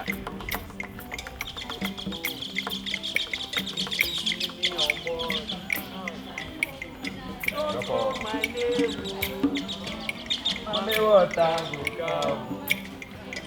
You go kiss you down. If you see me on board,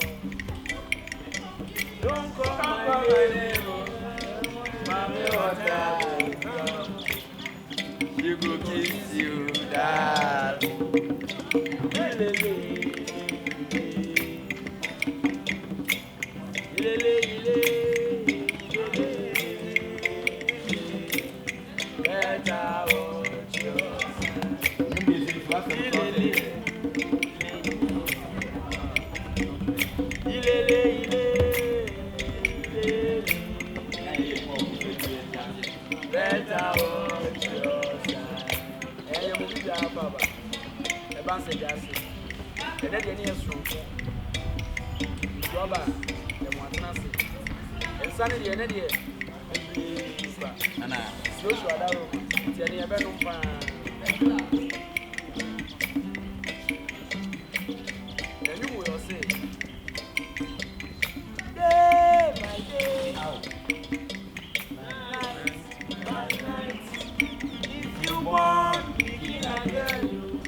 Hello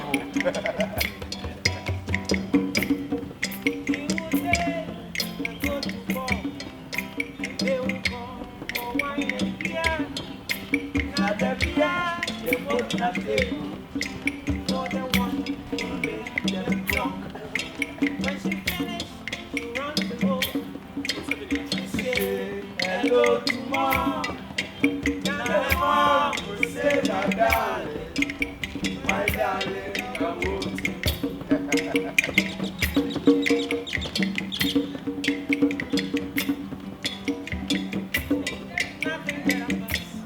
Nothing's gonna be, nothing better pass. Mama go know, nothing better pass. Nothing's gonna be, nothing better pass. Mama go know, nothing better pass. Nothing's gonna be, nothing better pass. Mama go know, nothing better pass. Nothing's gonna be, nothing better pass. Mama go know.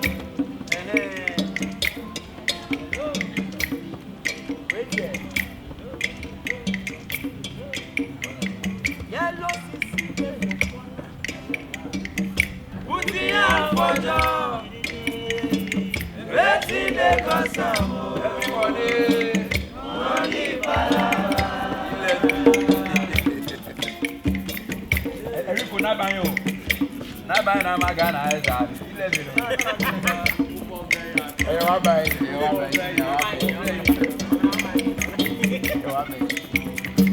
Asani ebe tu aso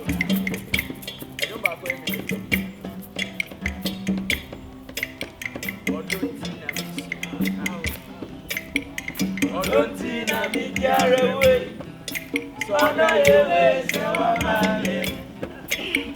Ode sewa mame. So odonti na usi asu. Hey, you gonna reach everybody.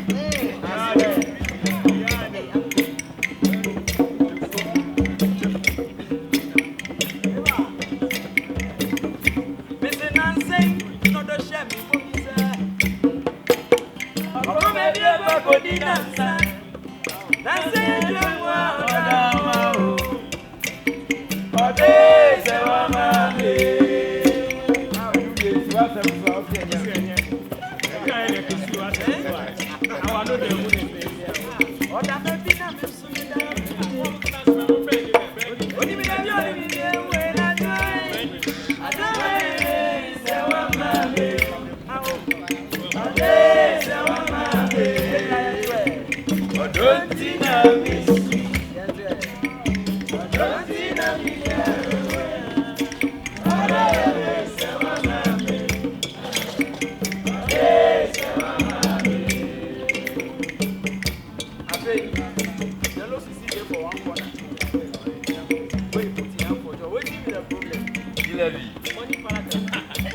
Eric Wabai. Eric Wabai. I say yellow, yellow, yellow, yellow, yellow sister. Waiting the Gosamo. Money para.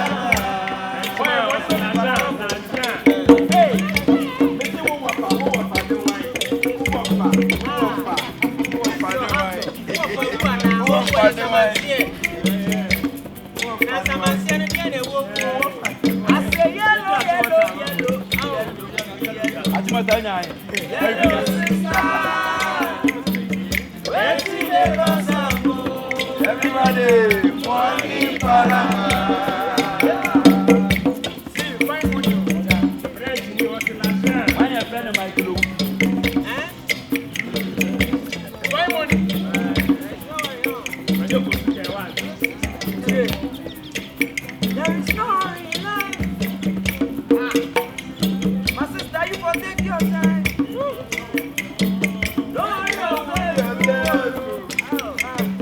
Money go pay you.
Say,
Oh yes, of course. This is my first time attending it.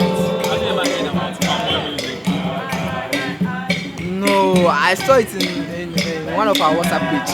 Then I just attended it. So how do you find the music tradition? Oh, it's very nice. Like it's a new experience, and I haven't like this kind of song. I haven't heard it before, so like I'm enjoying it. Do you think you attending this? Oh sure, every day I will continue to come because it's very nice. It's a very nice experience. So I'm going to that. It's the classical one. Yeah, but I've seen different ones, so I'm enjoying it too. So what's your name and your level and your products? My name is Joseph Jamode. I'm in level 200 and I'm a Bachelor of Arts student. That's music and social work. Thank you very much. You're welcome.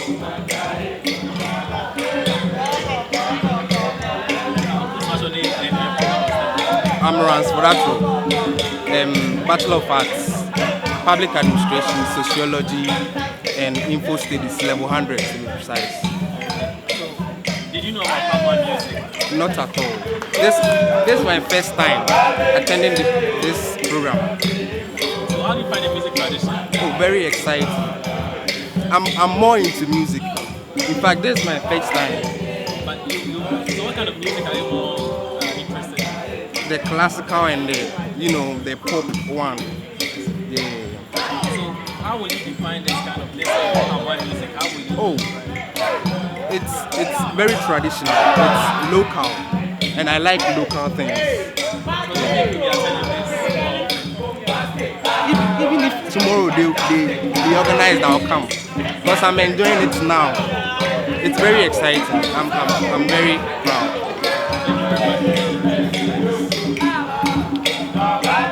Hi Barbara. Hi. So I want to ask you, what is your name? What's the program of that?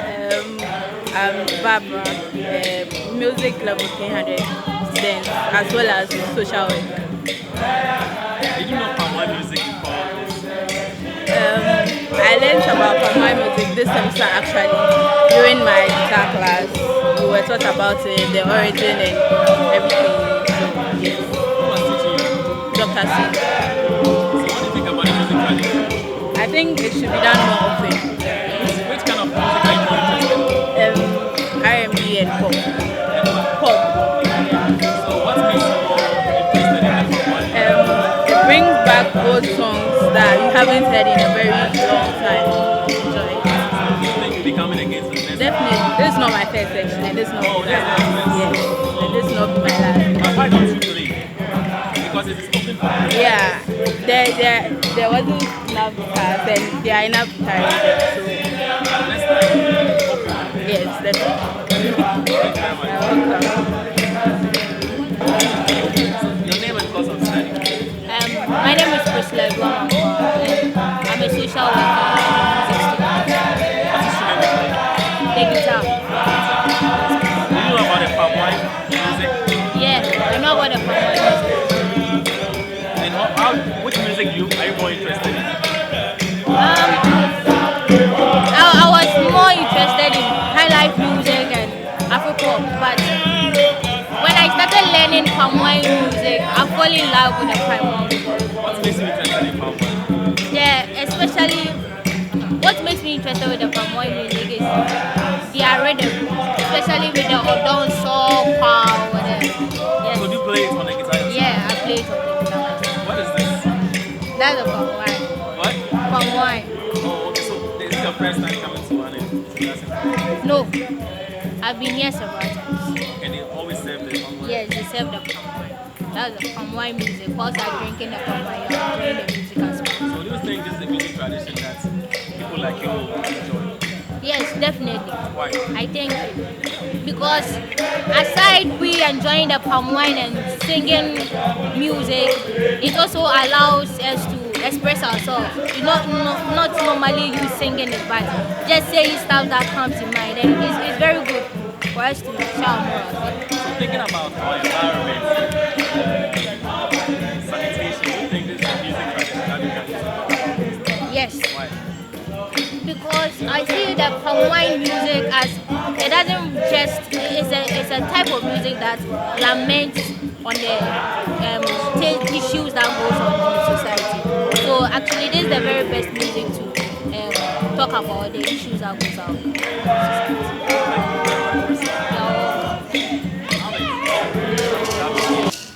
Please, how long have you been making palm wine music? I would say 7 to 8 years now, approximately. But at least 7 years. So prior to this, what music were you making? Oh, I was a chorister. I'm still a chorister, by the way, but then aside being a chorister, I wasn't really doing anything. But then I was exposed to high life, more high life, so I was quite familiar with some of the songs and all that. So, look, as a performer of palm wine music and an experienced performer, what do you think about the environment, degradation? Do you think this is a music tradition that should help address these things? Yes, it can, because we have to put more of this into songs get the message across.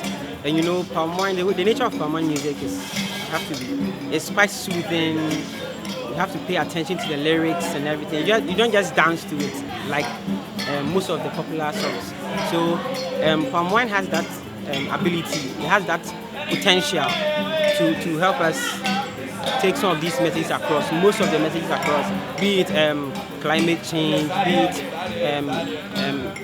deforestation, be it mining, sanitation, all those things. You're a member of the Lemon Palm Wine Band? Yes, please. What is your role? I'm a vocalist, and I also play the Prim Prim Sua, the box that's with the metal. It gives the groove. So I'm like the part of the groove, you know. So the last question. Today we spoke about career sustainability. We are talking about sustaining palm wine music. Do you think in your effort to sustain the music tradition, it is sustaining you to your career? Yes, it is. I think it has even affected us music-wise.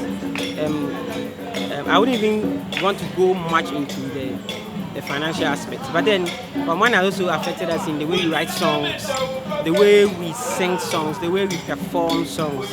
You know when to actually sing a song that you feel carries a very important message, and you know when to, groove with the audience. And aside that too, we play most of these high-profile gigs. Palm wine attracts those kind of gigs. You know, it's not just pubs and we play awards, we play seminars and all that. And the reception is good because most of these international institutions and all of them, they love what they see and what they hear. Thank you very much. You're welcome. Please introduce yourself. My name is Seth Kodo Kojampofo Asante. Officially Seth Kodo. Are you a member of the Lemon Palm Wine Band? Yes, I'm a member of the Lemon Palm Wine Band. I play the castanets, the rattles, and I sing. I'm a vocalist. Prior to palm wine music, what other music were you more interested in? Only rap. I used to do the how do I say or say so anyone no being crying at me, but now I'm. How was your experience with the palm wine music? I think rap has to do with words, sending a message across. But with palm wine music, I get to break the words down and I get to be heard because it's soothing.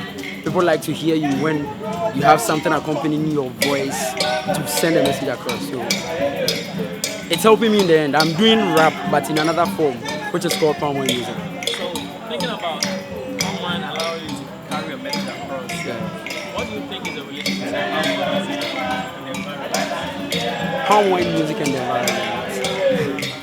All right, so we actually have a song out, which is talking about paying your tax so we can affect change in the environment. I mean, in the community, and the community consists of the environment. So climate change, we sing about climate change. Ejakodimo sang about Inia trees, and we are also carrying on the tradition of passing it along to people that trees are really important and they affect climate. So we should take care of how we preserve and conserve our forests and our trees. So my last question is, today this afternoon we spoke about career sustainability. And as part of the Palm Wine Band, your effort is to revitalize palm wine music. So you think in sustaining palm wine music is sustaining your career? Yeah. How is that? Well, imagine I'm a palm wine performer and no one knows about palm wine music. Who is going to call me to perform? Who is going to invite me to come and perform at their events? No one. So we revitalize palm wine music. People get to hear about palm wine music.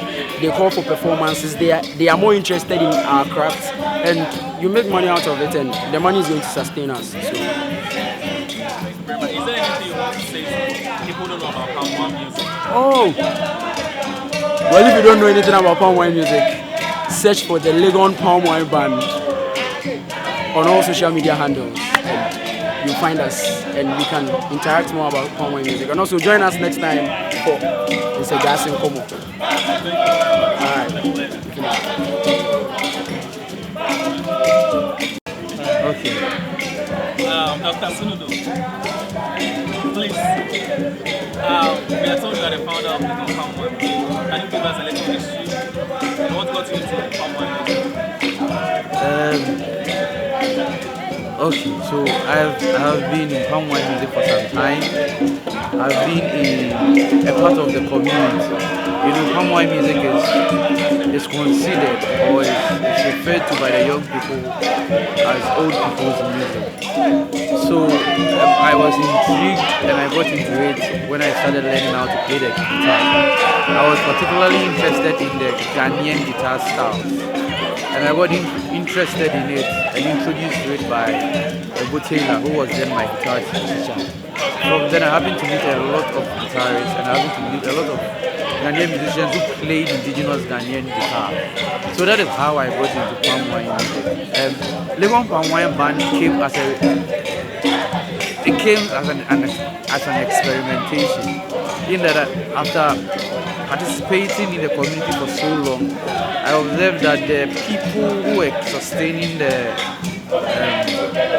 music tradition were gradually fading off. And then it occurred to me that if Ejako Onimo, who happened to be the last popular figure in palm wine music, died, there was nobody else going to carry it on. So I thought it wise to begin an experiment and see whether it was going to resonate with the young guys. And interestingly, I happened to find myself in a position where I could influence some of my students, and we took it from there. And so that is how the Palm Wine Band came about. Speaking about sustaining musical tradition, that is how do you sustain, not necessarily by the members of the but how do you think it has sustained, it helps you sustain your career? So when we talk about revitalization or reviving a music tradition, it's not an event, it's a process. And I believe it is catching on. It has only just begun. And when we started, members of the band hardly knew anything about the palm wine. So we had to start really from scratch. We paid visits to Ejako Onimo as much as possible. I did a lot of research and I built the repertoire resources for the band. And incidentally, it led me to pursue a doctoral degree, which moved it from an experiment based into finding ways of revitalizing it. And in revitalizing it, we observed that there were so many opportunities for particularly these young guys who were part of the band. So for instance, whilst the students were in school, many of them were still playing, were still performing in the band, and were using the revenue they were generating to sustain themselves, in some cases to pay their fees. And they've taken it off from there. Now they become more professional. They are still harnessing their talent in the tradition. They are still growing. But what is interesting about this notion of revitalizing that process is that they found ways of making it relevant to their peers. So they've taken a tradition and then rethink it, find ways of making it, resonate with their peers. And then it is catching on gradually. Everybody you meet here in the department, for instance, now find a way of singing at least the palm wine tune, preferably maybe in the high life setting, but then you get a sense of them wanting to go back to learn their root. In a sense, through the palm wine music thing we started, majority of them have become professionals and increasingly finding ways of staying in the industry. And we started it about 8 years ago, and they've still been doing. This is the only thing they did, particularly the members of the band. And I see traits of younger ones joining the tree. So in sustaining, in thinking about the sustenance of career, I mean, like I'm saying, it's not an event, it's just like a revitalization. But you can see traits of the young musician now rethinking the notion of a popular musician in Ghana and finding ways, to value the talent they have, to hone their craft, and to think of other possible ways of sustaining themselves. Sure. It's been a pleasure. I see I'm very tired from this morning and Yeah, you know. Thank you very much. But it's been fun. Thank you. So tell us something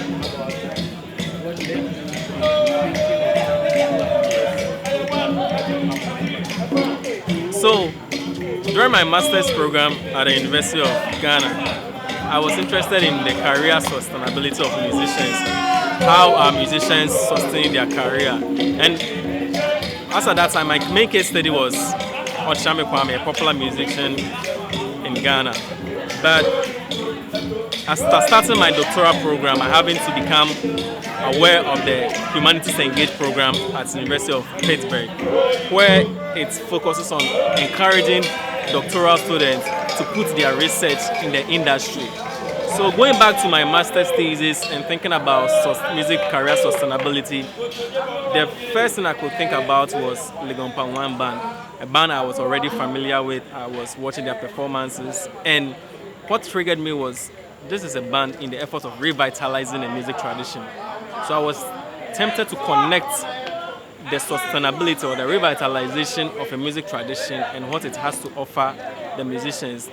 Thus, I was interested in immersing myself into the Legon Palm One Band to help put my research findings into practice, where we can test whether the things I saw while working with Ochame Kwame are applicable to the Legon Palm One Band, because these two musicians are different. One is making hip life music and this is more of a traditional music. So this is a test or a way for me to put my research findings into practice, and I saw that Legon Palm One Band to be a fertile music ensemble to explore such possibilities. You've been with them for the past 3 years, which has culminated in this workshop, incidentally coinciding with your monthly performance section.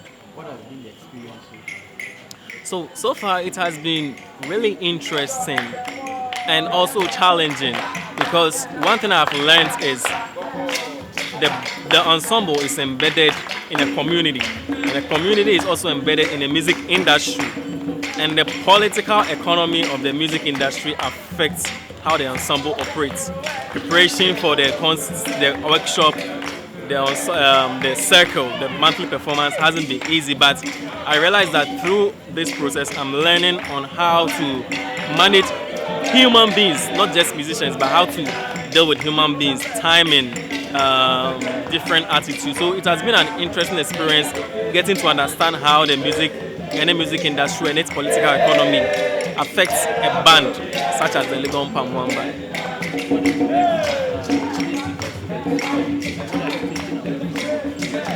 So I would like to take it from after this workshop. The next is to work on the ensemble's digital platforms, social media and YouTube. So there I aim at working with the band members and the leaders to explore ways of getting more interaction on social media, especially YouTube, to get our views out there. Afterwards, the idea is to, besides what my immersive fellowship requires, I aim to write an academic journal. And in as much as it's going to be academic, there is the intention to also make it available to the industry people, those who are not more academically inclined, and to make some of these findings, these experiences also available for upcoming musicians, not necessarily Palm One musicians, but musicians in the industry, to know that some of the things they go through, the challenges they go through, are not very different from other music industries, but has got to do with how you maneuver and how you negotiate some of these challenges. So the idea is to come out with write-up, both academic and for industry personnel like musicians. Thank you very much. My name is Josh Brew, PhD candidate, University of Pittsburg, ethnomusicology. And this has been my Summer Immersive Fellowship, Part 1. See you!